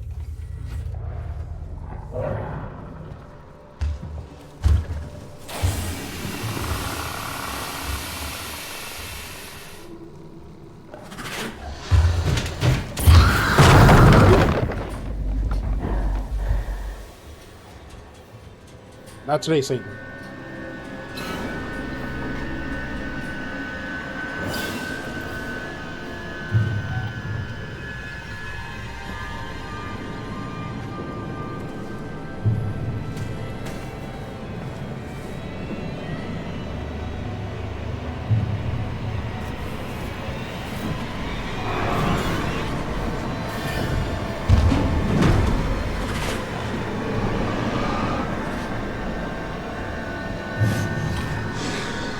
Thank you for hanging out, Ribbon. Get some rest.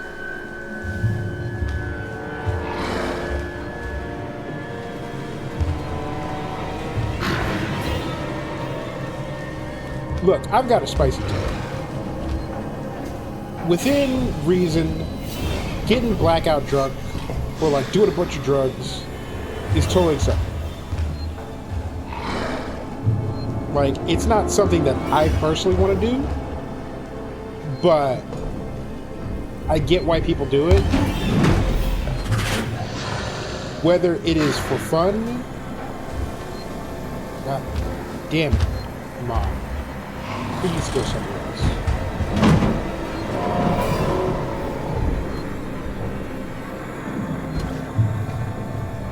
Also, it's a cool flashlight. But I get why people do it, either just to have a good time or because, you know, they're going through some shit. And that's fine. And, you know, if I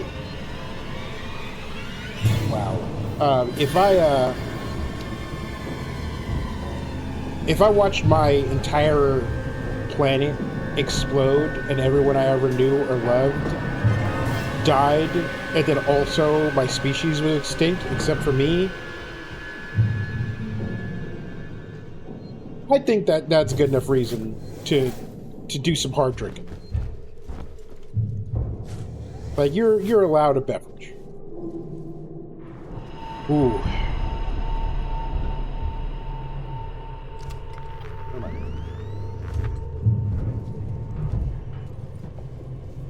I know there's a safe spot nearby. I really need it.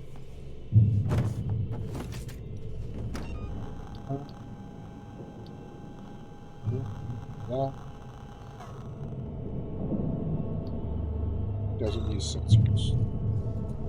Perfect.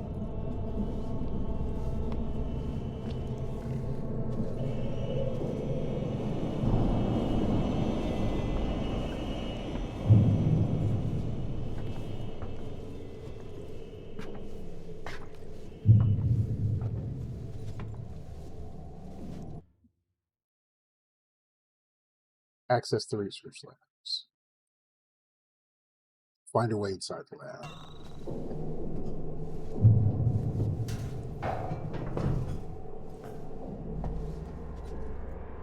Not a problem. Options.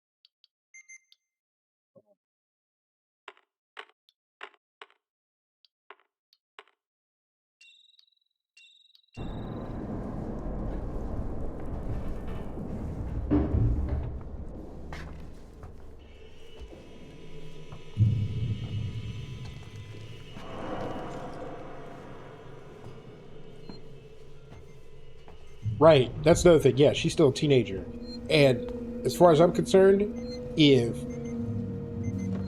you're a teenager with superpowers and the worst thing you do is fly to another planet and get drunk, I think you're winning. That's it. I can see a power spike. Now, reconnect the lab systems to Sevastopol from the console in the central lab. We're counting on you, Ripley. Hazardous material leak detected.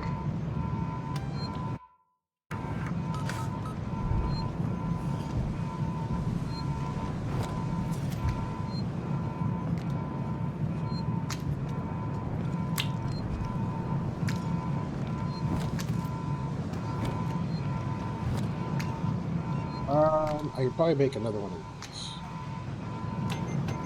these.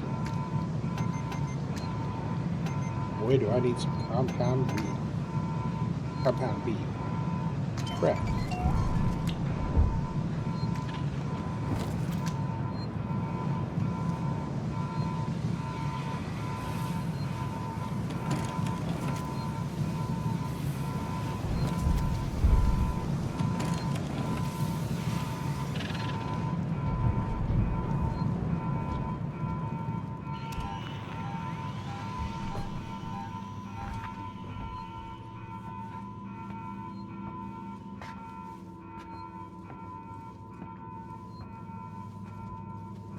Yeah, let's hope Mother is not bleeding all over everything.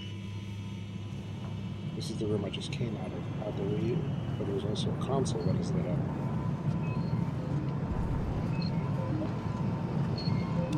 The tuna.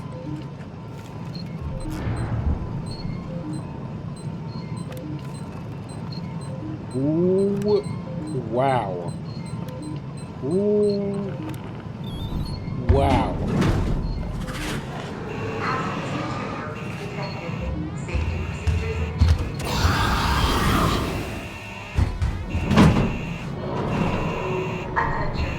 Please remain calm and proceed to the nearest exit. That's this one.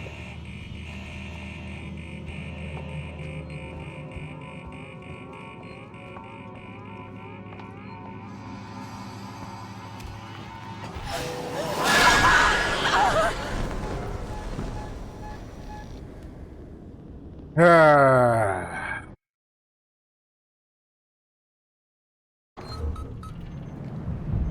Weather definitely got me. Definitely got me.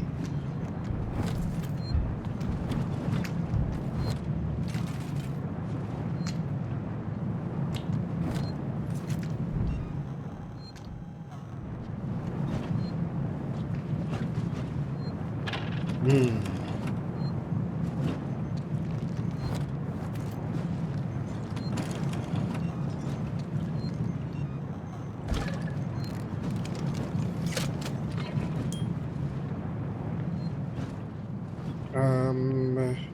There was a room I needed to get to.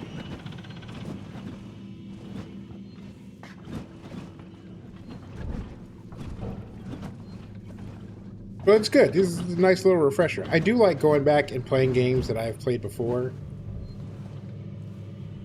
If I really enjoyed them, because it's nice revisiting the story and remembering things that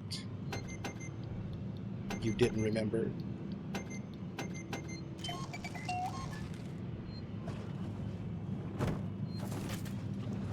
Sensors.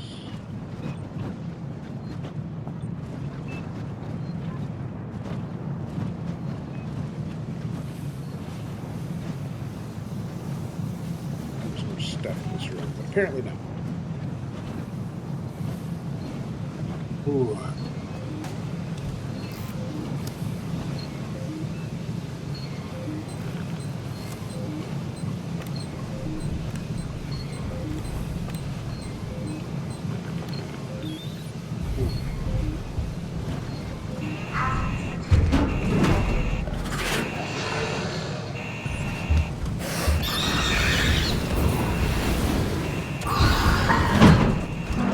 Calm and proceed to the nearest exit.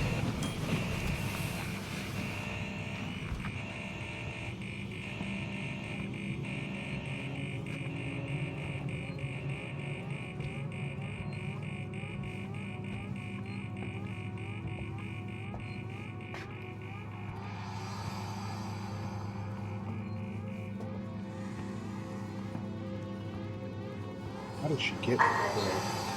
That's how she got me. Proceed to the nearest exit. I'm sorry, Ripley. What do you mean you're sorry? Facility exit procedures underway. Stand clear of the doors. Do not close this door on me. No! Don't fucking do this to me!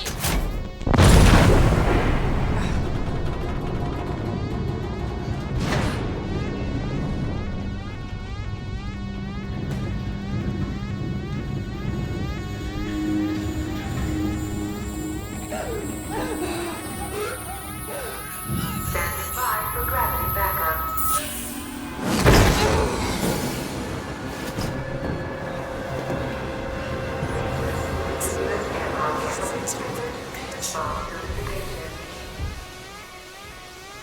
Get to the airlock. She's in here, isn't she?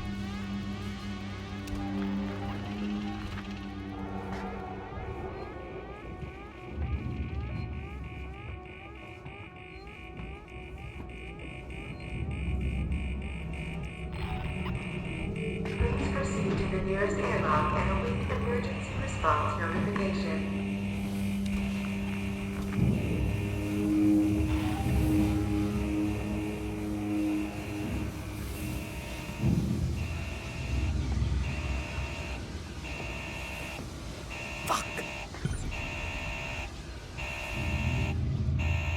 Treasure.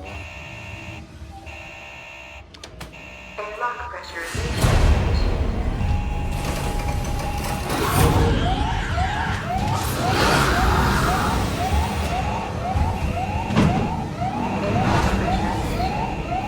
Pressurization 25% complete.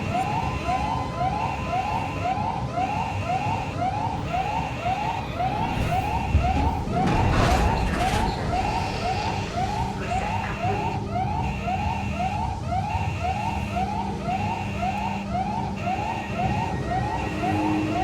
Airlock pressurization 75% complete. Boy, howdy, am I gonna shoot you with my blicky after you tried to kill the shit out of me?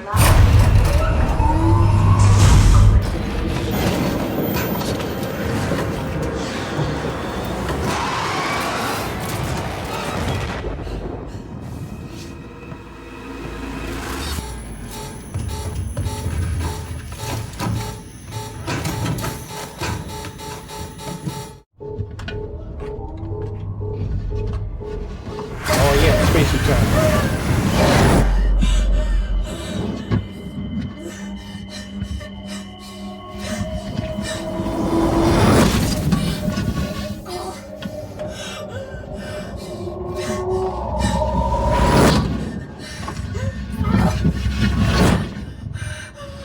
Hey, there's an airlock. That's good. That's very good news. Let me in.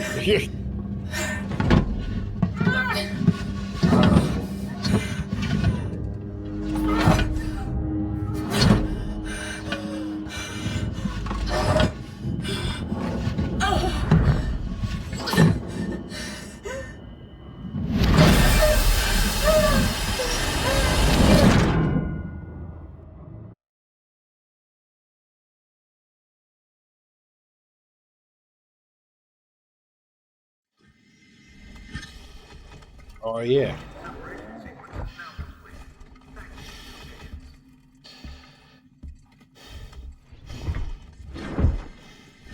We just slip into something more comfortable.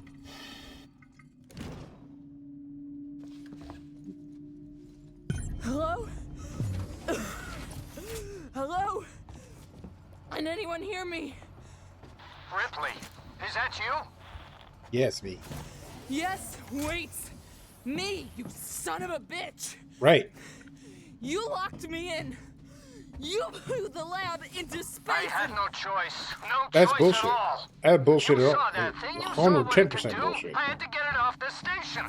By any means necessary. Yeah, use me as bait. I need to die. Don't worry, I got something for that ass. Goddamn worked, Ripley. It goddamn worked. I got that thing. Jettisoned it into the gas giant. The station's safe. There's that. And there's the fact that you're a heartless bastard. I'm heading back to the Bureau. We can discuss your methods there. Ripley out. All right, it is break time. I will see y'all in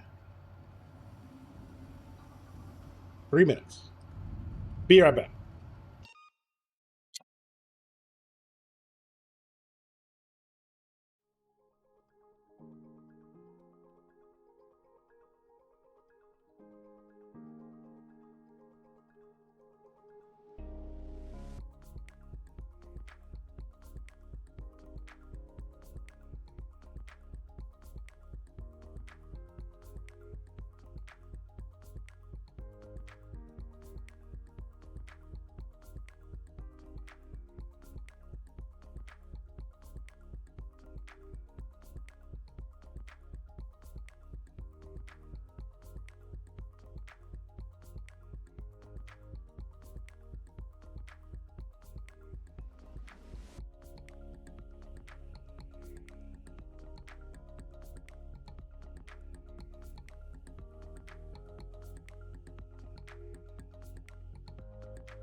Hello. It is time. We have returned. I'm sad I got out of the habit of reading comic books, but also disposable income. Like, you need money for that shit. And I do not have it.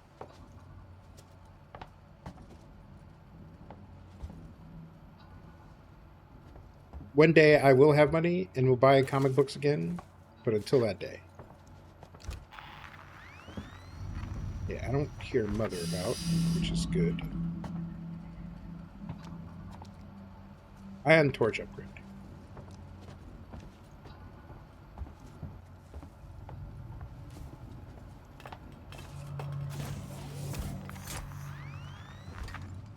Yep. All right.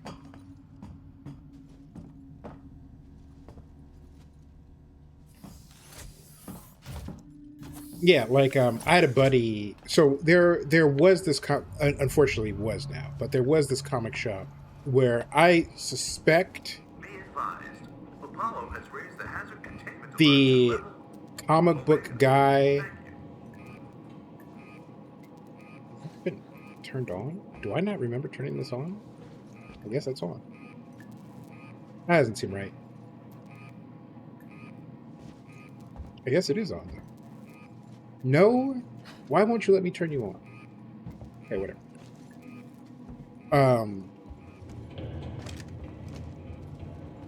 But there was a comic book shop called Jeffrey's, and I strongly suspect comic book guy from The Simpsons is based off of Jeffrey Sr.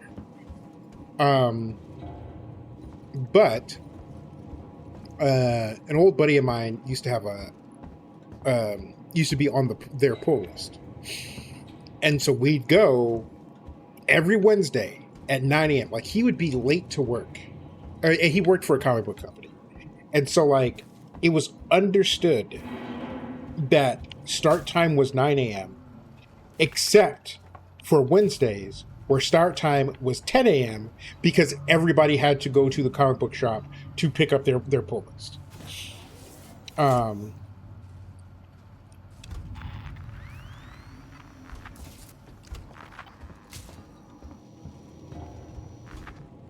Ooh, shotgun. We do like upgraded blickies in this house.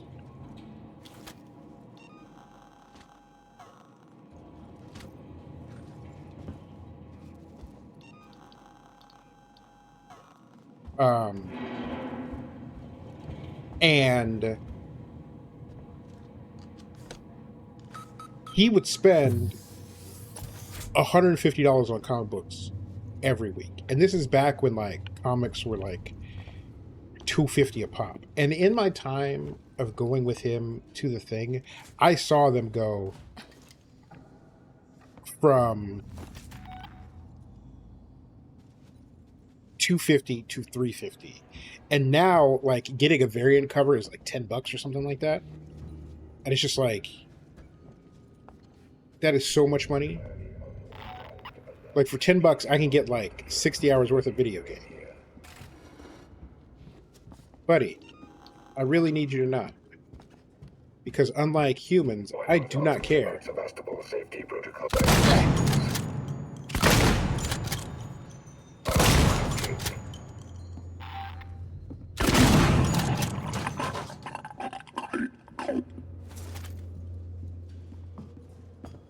Ah.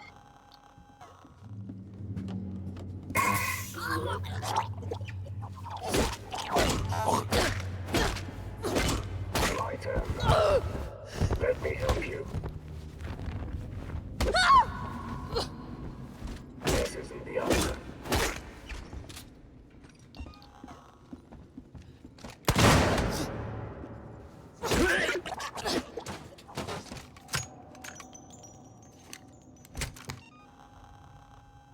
That's what I was looking for. The old stun baton.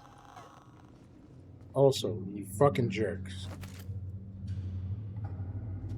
We're gonna use one of these.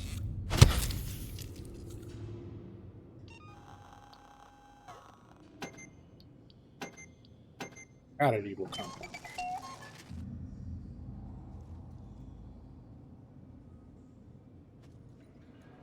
But I'm not going to say that every comic book I read I enjoyed, but so many of them were so good. I really feel like even now, after all these years, comic books are still underrated as a storytelling medium.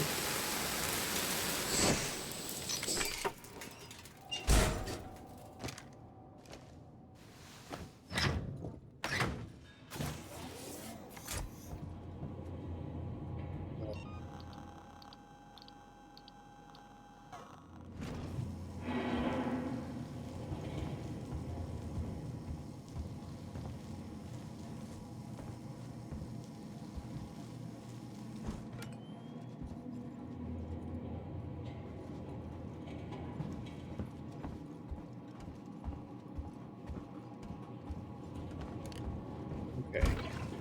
What is even the point of me being in here?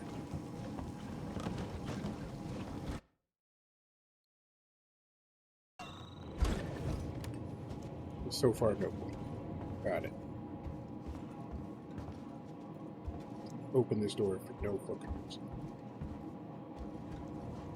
Oh, for stuff that I don't need. Got it.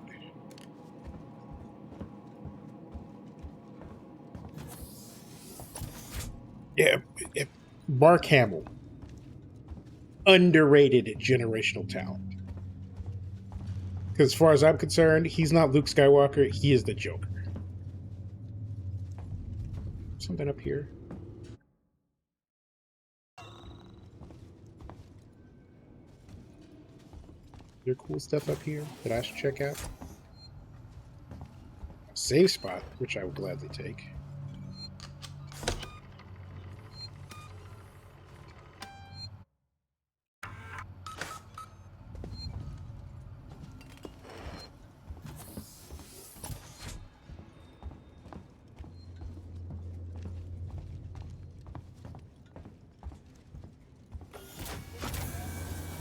But yeah, like, and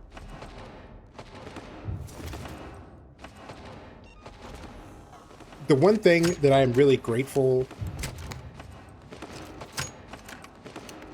to Zack Snyder for doing is permanently ending the discourse of, oh, they should have just followed the comic book. Why do you have to deviate from... Because it's a different medium, you fucking asshole. Like, you can't tell the same stories in precisely the same way in a movie versus a comic book versus a TV show versus a book versus a short story.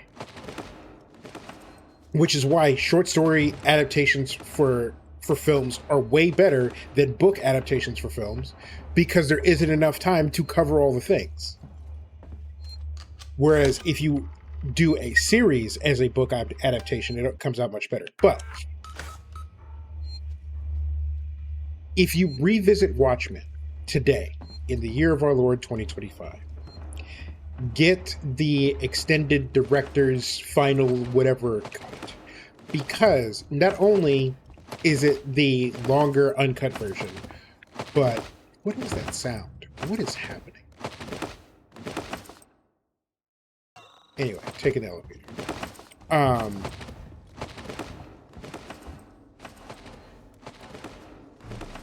But you also get the Tales of the Dark Freighter interspersed within it, because they made a separate animated Tales from the Dark Freighter.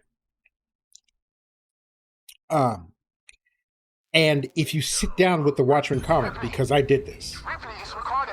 He made it. No thanks to Waits. He's a ruthless son of a bitch, always has been. Stubborn too. If he'd ever listened to me, things would never have gone this far. It's done now. I'm sorry for fucking up with the lockdown earlier. Forget it. You got me out in the end. I'll see you back at the Bureau. Okay. We're talking about Watchmen. So, if you sit down and watch the extended, super extended director's cut final version of Watchmen, with the whole director's cut with the Dark Frigate interspersed in it, it's like 4.5 hours. It's a Ken Burns documentary. It is long. But you sit down with a copy of the Watchmen comic book, and it is shot for shot, page for page, that fucking comic book. And guess what? Watchmen is not a good fucking movie. It's a bad movie. Is Watchmen the comic book great, amazing, awesome? Absolutely. The movie sucks. And it's not from like bad acting or bad portrayals or anything, because they got brilliant actors that really embodied the characters. It's just you can't tell that story the same way across different mediums. There have to be changes in pacing. There have to be changes in delivery, in the very shape of the story, because without those changes, it comes off like Watchmen the movie, which wasn't very good. And like I said, I am really glad that Zack Snyder ended that discourse. Because guess what? You go back and you watch Iron Man 1, which is still a great movie. It is in no way like the comic books. But they understood the essence of the character. They understood Tony Stark, and they transfer it to film extremely well. And that's ultimately what it boils down to. It's why, like, Deadpool in X-Men Origins Wolverine was terrible. It's because you fundamentally did not understand what kind of character Deadpool was, who he was as a character.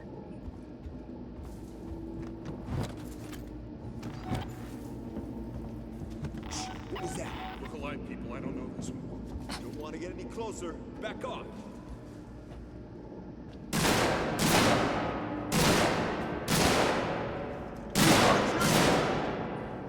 Hey, over there.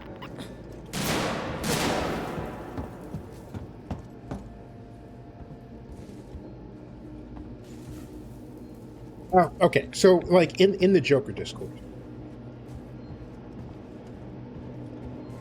So, in terms of live-action Jokers, Heath Ledger's the best one. Full stop. However, Jack Nicholson put his whole fucking foot into that role, and I appreciate it.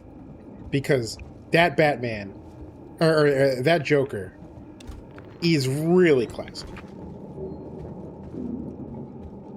Just... have you ever danced with the devil in the pale moonlight? The way that he trolled Batman is very reminiscent of the comics, which is particularly hilarious because Tim Burton is on record saying, I didn't read any comic books. I didn't like Batman as a character. I just did whatever I wanted. It's like, come on now. It's Batman.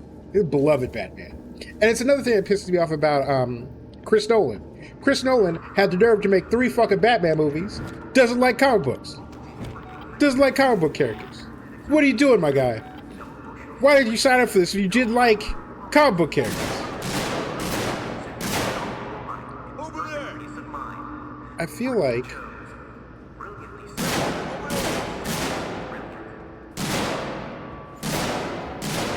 and someone made an argument that Heath Ledger for his Joker was just doing a Jack Nicholson impression.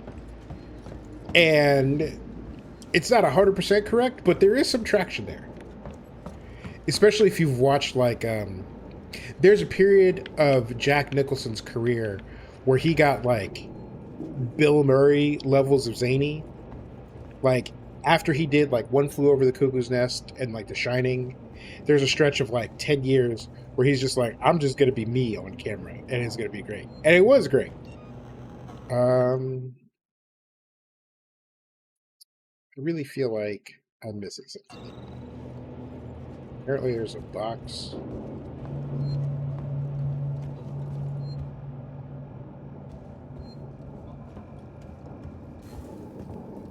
Oh, yeah, okay. My complaint... Wait, are we having issues here? Let's scroll up.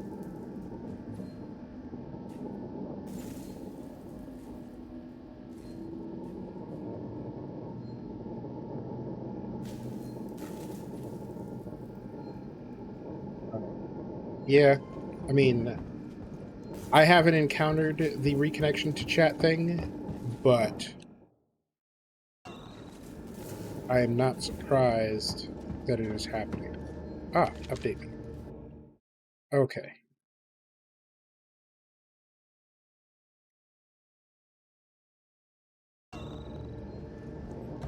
So can't get through here. Which means there's a way to open this door that I just haven't seen yet. Ooh, Lord. Take him out! Take him out!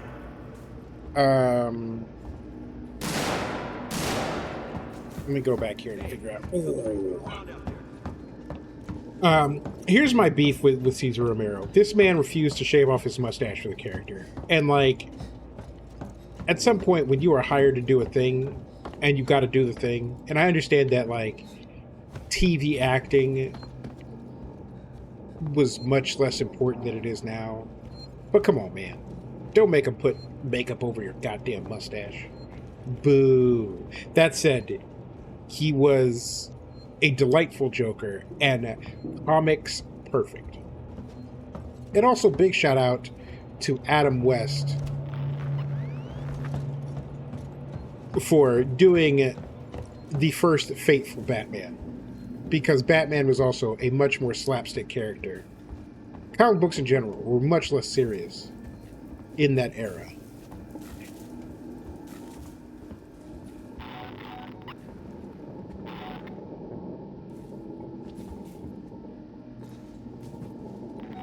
Come on, someone else. How do I get through here?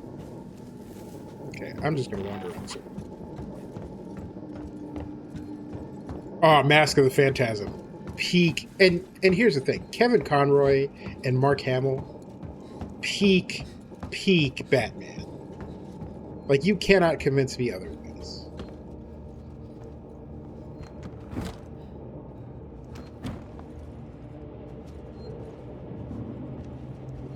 Like, you know, we'll talk about Val Kilmer and Michael Keaton and Christian Bale and Robert Pattinson, but Kevin Conroy is Batman, and I am sad that he has passed. Deeply sad, but he is and always will be Batman for me, and for many of us, for most of us. And one of the little tidbits that I particularly loved about Christian Bale is Christian Bale got on the horn with Kevin Conroy. It was like, listen, tell me how to be Batman. And when you respect the craft that much that you got the guy from the kids cartoon to give you advice on your $100 million movie, chef's kiss. Which is why I'll always love Christian Bale. Okay, now I'm starting to feel stuck. So do I just go back here?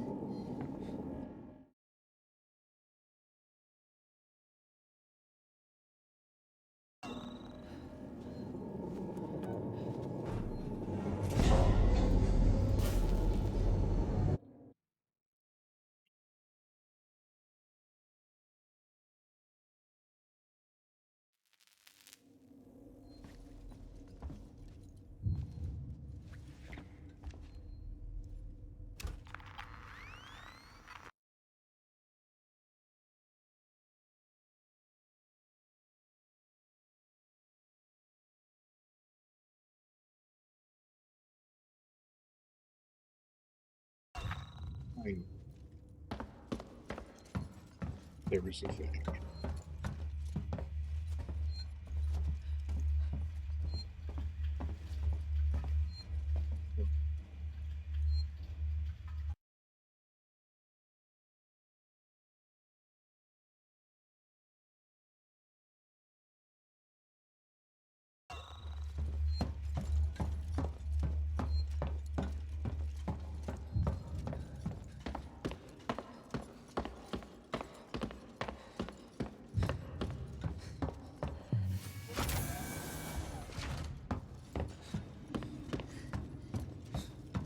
Really feel like I missed something here.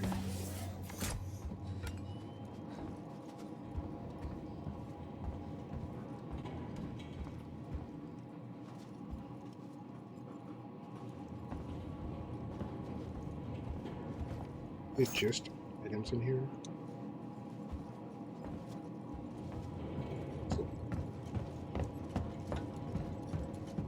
And you know what? I'm gonna find whatever doodad I need to like actually touch,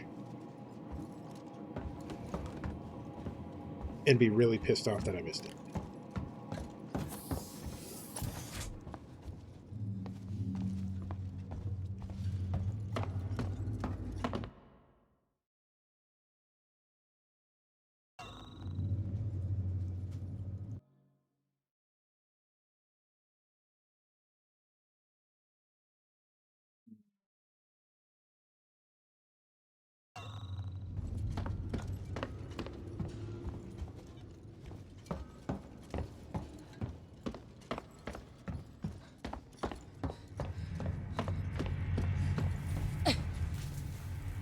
I know there's goodies back here that I could not access before.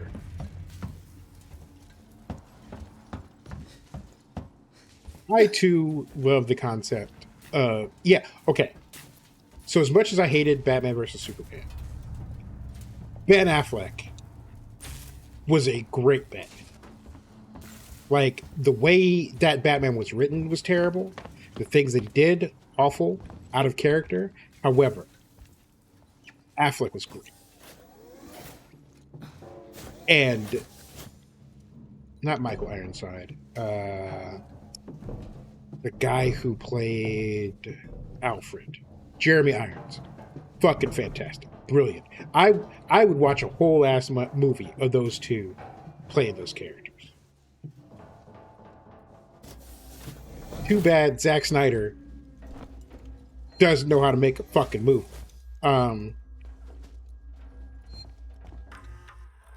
Probably hit this terminal before.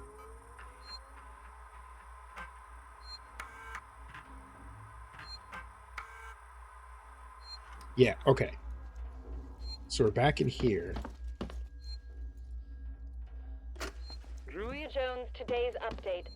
After numerous demands, Marshal Waits finally called a public meeting to address the rumors that have been circulating on Sevastopol. But instead of the answers we wanted, he continued to be evasive, and after only a few minutes, he and his team were pelted by projectiles from an angry crowd. A gun was fired, there was panic, and now Waits and what's left of his team are forcibly ejecting us. Terminal? Feels like we're on our own now. Ooh.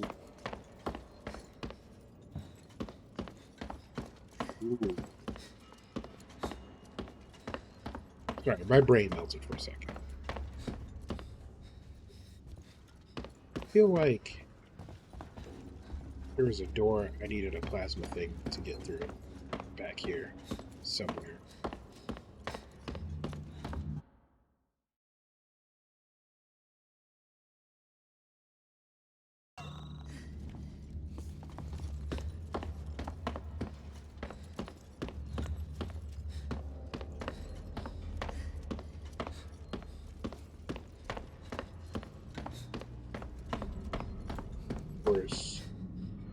Ion torch upgrade.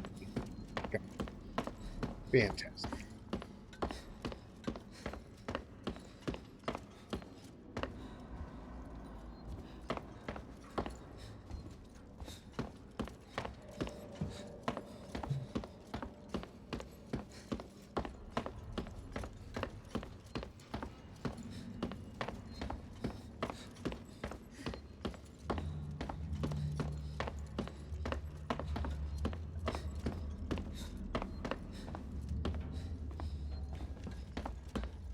Goodbye. Figure out what I am not doing right.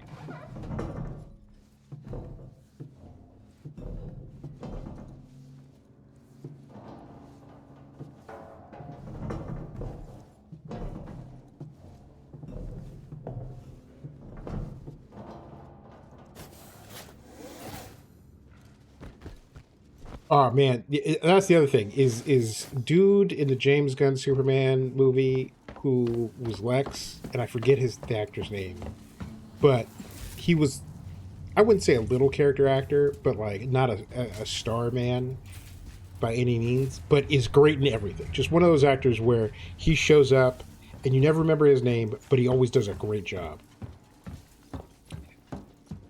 His Lex Luthor is the most true to comic books Lex Luthor. Because, let's be real, Lex Luthor has a very reasonable gripe in that a superpower alien is running around doing whatever the fuck he wants. And there's nothing anyone or anybody can do or say about it. Like, that's troubling. That said, Lex Luthor wants Clark so bad he could taste it. He's like, he's mad not because he has superpowers. He's mad because Clark isn't his daddy. And the way Lex Luthor has the brattiest brat energy, because when he kidnapped the dog and Clark showed up and was yelling at him, and he was just drinking his coffee. Never has a brat been more pleased at some top being angry at them. The way Lex Luthor smiled around that coffee mug. I was like, listen, y'all just gotta make out now. Like you gotta kiss it out now.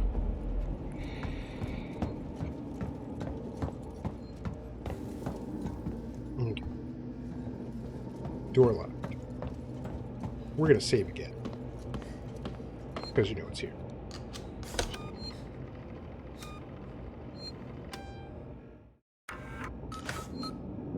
And the way that he cloned Clark.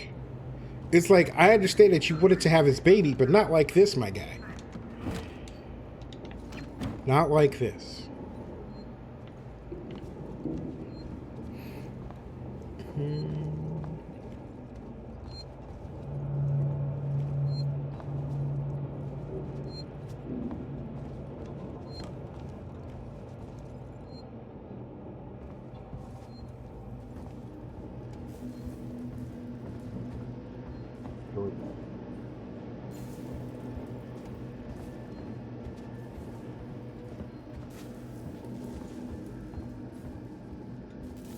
My envy is a calling. 1A. 1A. 1A. Delightful. Amazing. Come I on, remember get him. the button here.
There's probably a vent on the floor that I'm missing.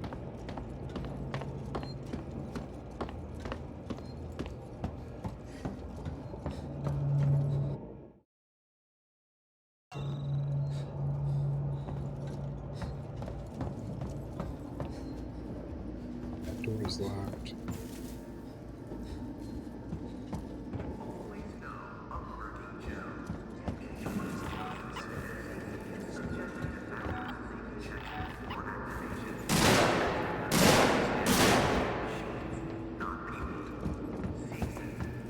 Come on, get him.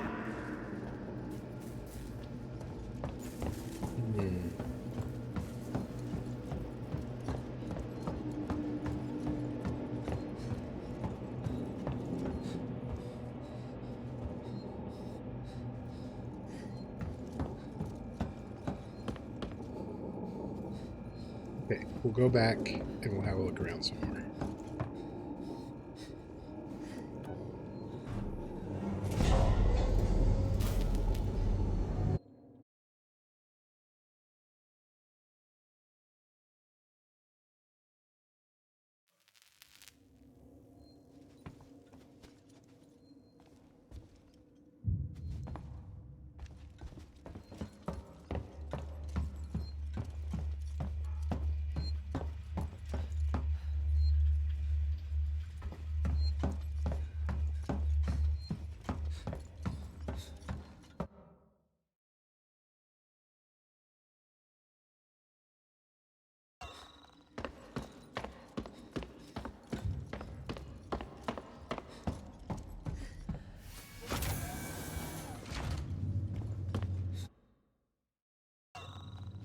Played this already.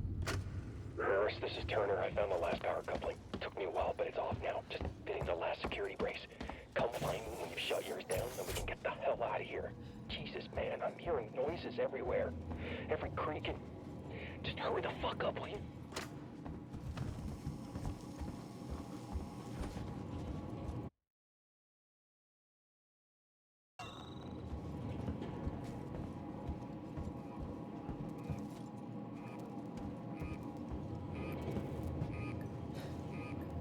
Why? Okay, this thing is beeping.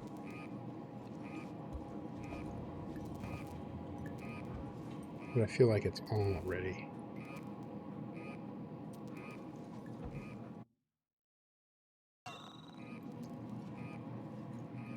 It's a box. Don't know that.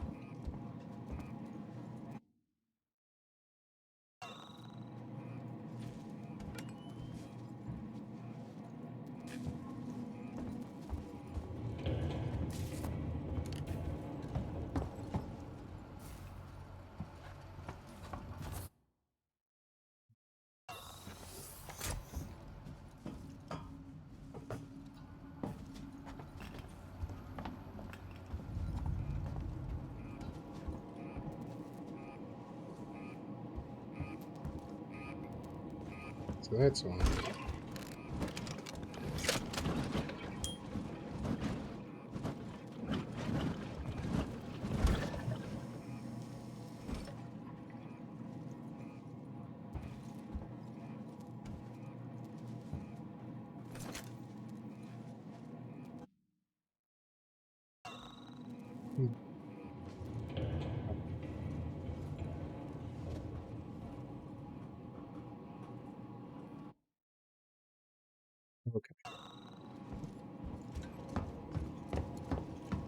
I feel like something is bugged.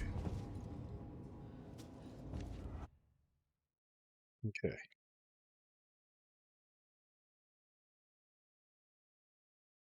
I feel like I shouldn't have to go all the way back there.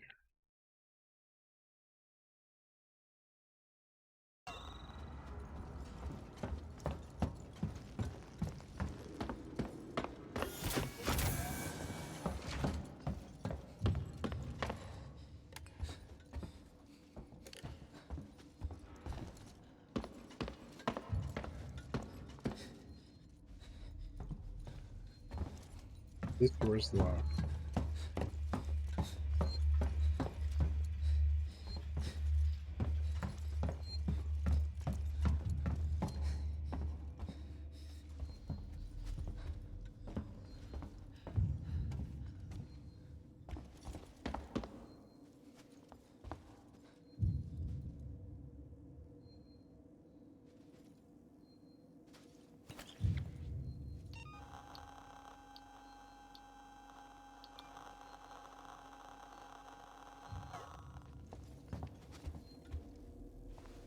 Hmm.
This place is empty. Always there, always helpful, always working for you.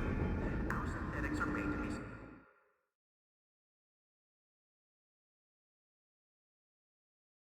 simple. No emotional simulations, no life qualities. They just work for you. So you can get off of the line. Are you kidding? I just hadn't walked up to the door where people were shooting at me enough in order to do this?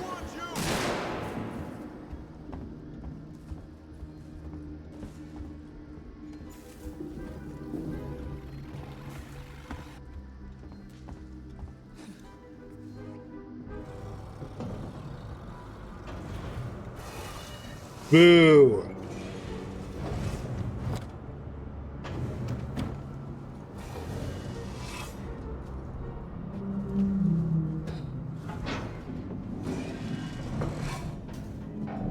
Boo.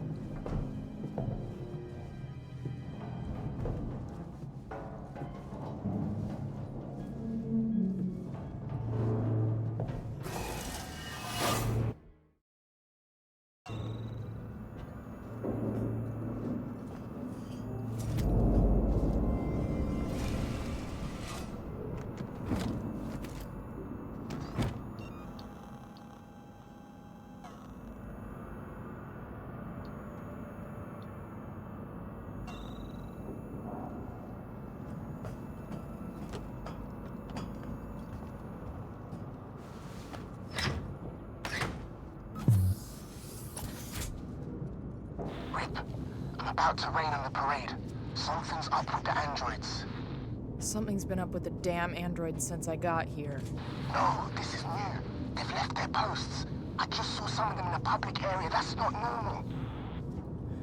Great. Watch your back.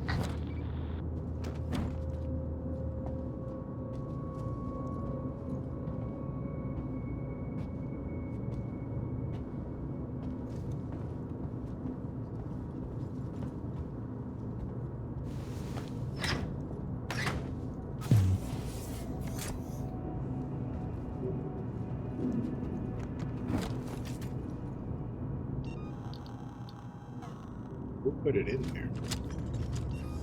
Okay, we're gonna use it though. But yeah, let's save it. Finally progress. Thank God.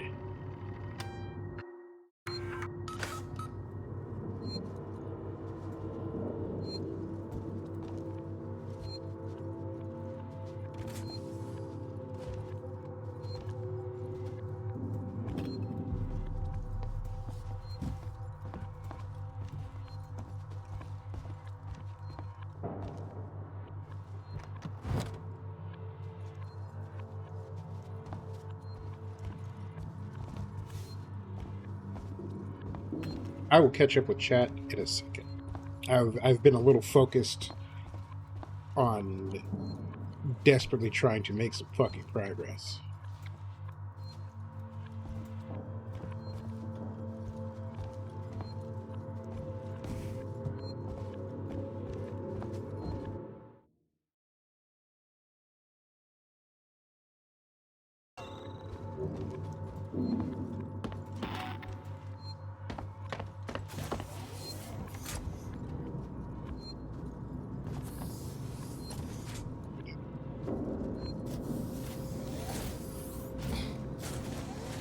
Wait, it's Ripley. What's going on with the androids? I don't know. What about the change in alert status? Damn it, I don't know. I'm trying to contact Samuels. Maybe he knows what the hell Apollo is playing at.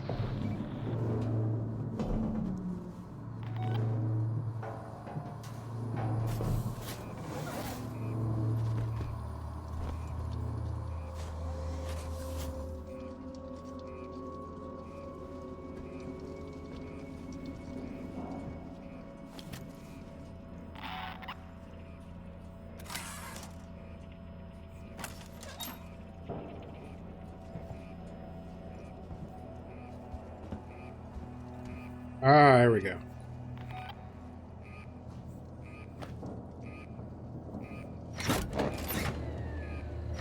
Fine.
There was a stretch I stopped watching Arrow. I want to say like season 3. What's going on with the androids? I don't know. What about the change in alert status? And I appreciate their efforts in terms of crossovers, but there was a point where I was like, I can't watch 5 TV shows at the same time to watch this TV show. Because there was a stretch where it was like, you had to be up to date on Supergirl, up to date on Flash, up to date on like Legends of Tomorrow or whatever that show was, in order to watch like the next season of Arrow. And I was like, I have other things to do.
Ah.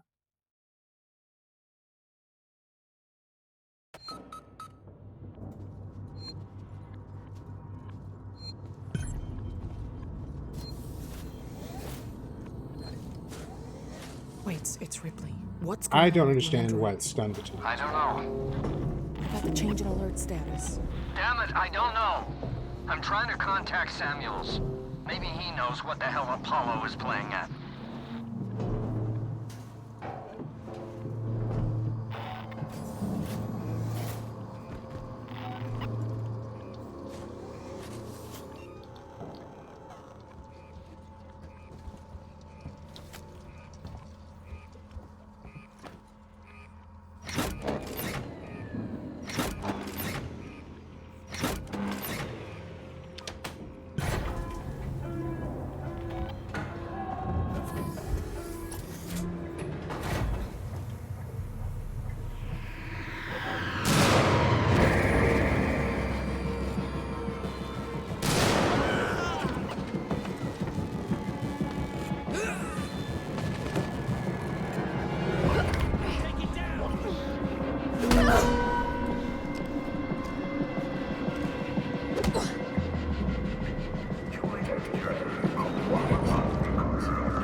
Okay.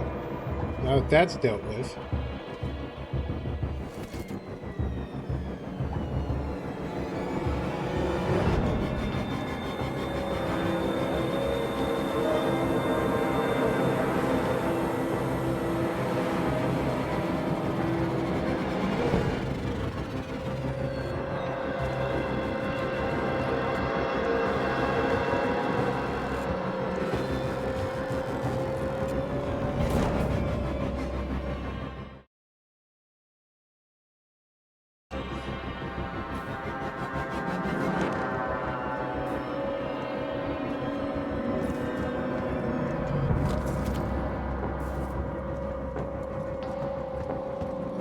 You know, I remember when Constantine got announced, and I was like, oh man, this is such a great idea. They're definitely going to fuck it up. And then I heard stuff like he wouldn't be allowed to smoke. And there were like a couple other things. And I was like, oh man. And then the show got out, and a couple of people told me it was really good. And I was like, yeah, I will do what I always do and watch it when like the show is done. And then it went for one fucking season. Jerks. Because they debuted it on a fucking Friday, which is already a death knell for TV.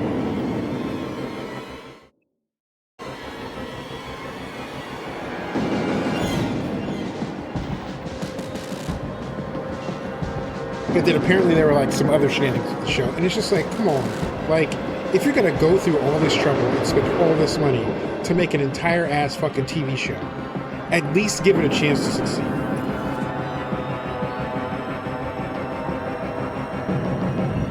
Hey, buddy.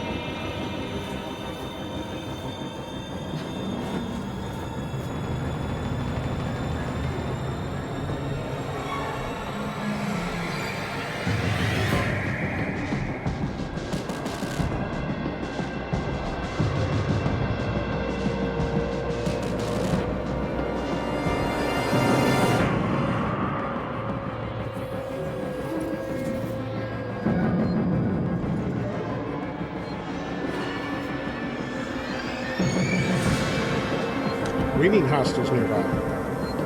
Ow. Where?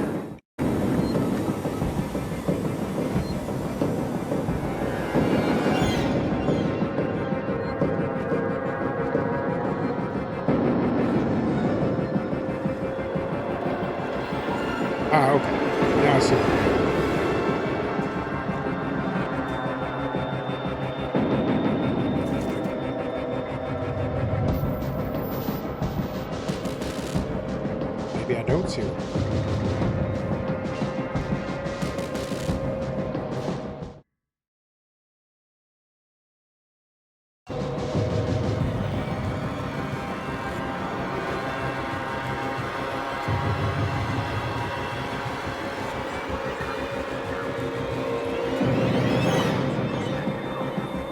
Oh, that's where the enemy is. Got it. Did this close on me? Oh, it was open. Okay. As well as Sevastopol's long-term population. Nearby, our law enforcement officers can be found in the Marshal Bureau, ensuring round-the-clock safety. Finally, the Josiah 6 Suites, named to honor the founder of the Six Corporation, houses the worker.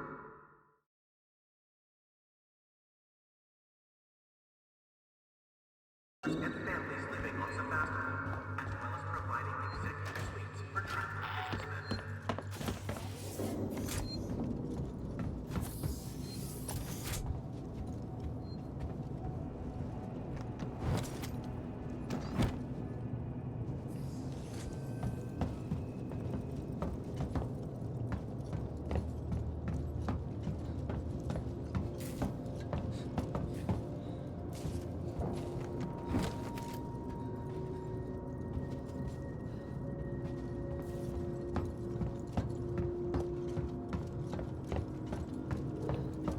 And yeah, and it's criminal how mismanaged the DCU has been since like mid-Arrowverse, because there were so many opportunities to have like things that were good.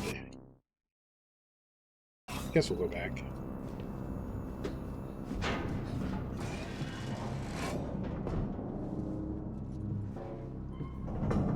And it's like, if the executives would just get out of the fucking way and let the people who know what the hell they're doing make the shit, instead of their constant fucking meddling and going, oh, well, you know, too expensive and blah, blah, blah. And it's like, y'all paid $120 million to make fucking Morbius, and then you let the internet bamboozle you into re-releasing it in theaters because it was so bad. And they decided to fucking troll you.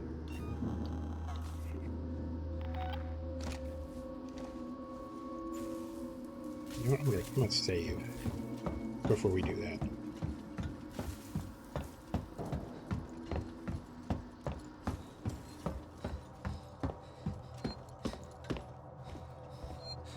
And it's like, and this is why Marvel was winning for so long, is because they said, hey, Kevin Feige, like, here, go make a movie.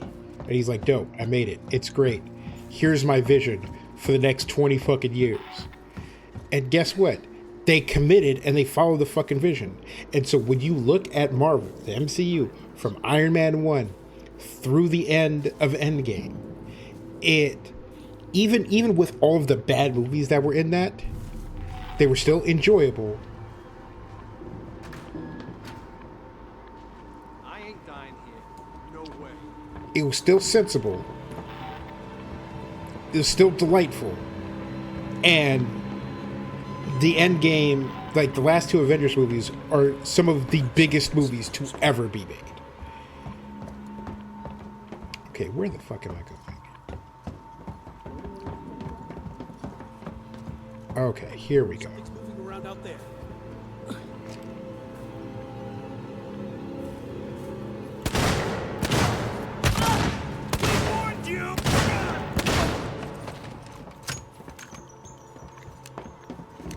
Oh yeah, Jared Leto. Like, why do they keep giving Jared Leto movies? Like, what sort of blackmail does he have? They're attacking on sight. I don't know what the hell this is. They're not just responding to trespass violations, it's like they're hunting. For who? For everyone and anyone. What do you mean? Stand by. Like, I haven't seen the latest Tron movie, but the last Tron movie didn't do great. And so they gave this one to Jared fucking Leto? Like, Like, no one saw Suicide Squad. Whenever Jared Leto is in a fucking movie, no one goes and watches it. Why do you keep, like his last, 5 movies have bombed? Why do they keep giving him, $100 million budget films?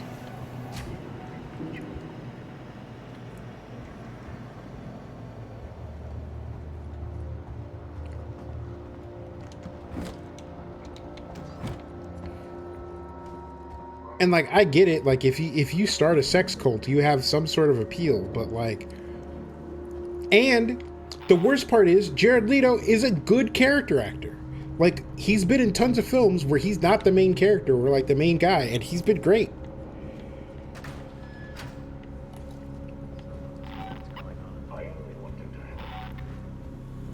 But he can't carry a fucking movie, and he's proven it time and time again that he can't carry a fucking movie.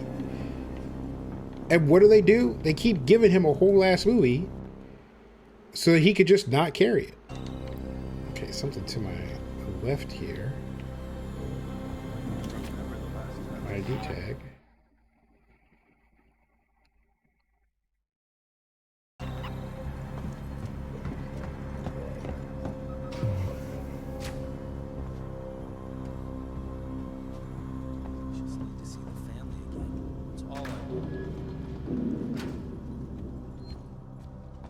Oh, there's another save spot. That's good. Each radio synthetic and Seegson is subjected to thousands of safety checks before activation. That's because we understand we're building machines, not people. Seegson, tomorrow, together.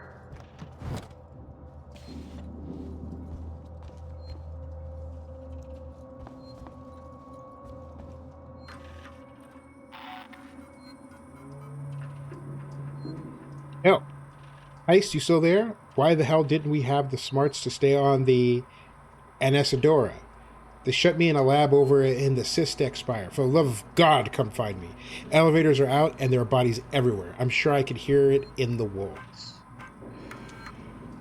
Meeks, I'm leaving this for you when you wake up. I know that you're still all over the place after that thing came out of Foster, but you've got to stop fucking up like this. You got way too drunk and told those people sleeping in the mall way too much. I dragged you away when I saw the look in their eyes. We can't go back there again. No one can know we're connected to Marlowe and the Anesidora. I'll come back once you've dried out.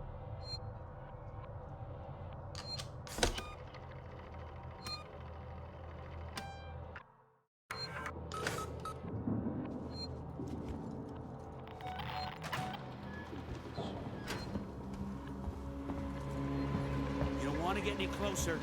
Back off. Aren't you listening? We'll shoot. Hey.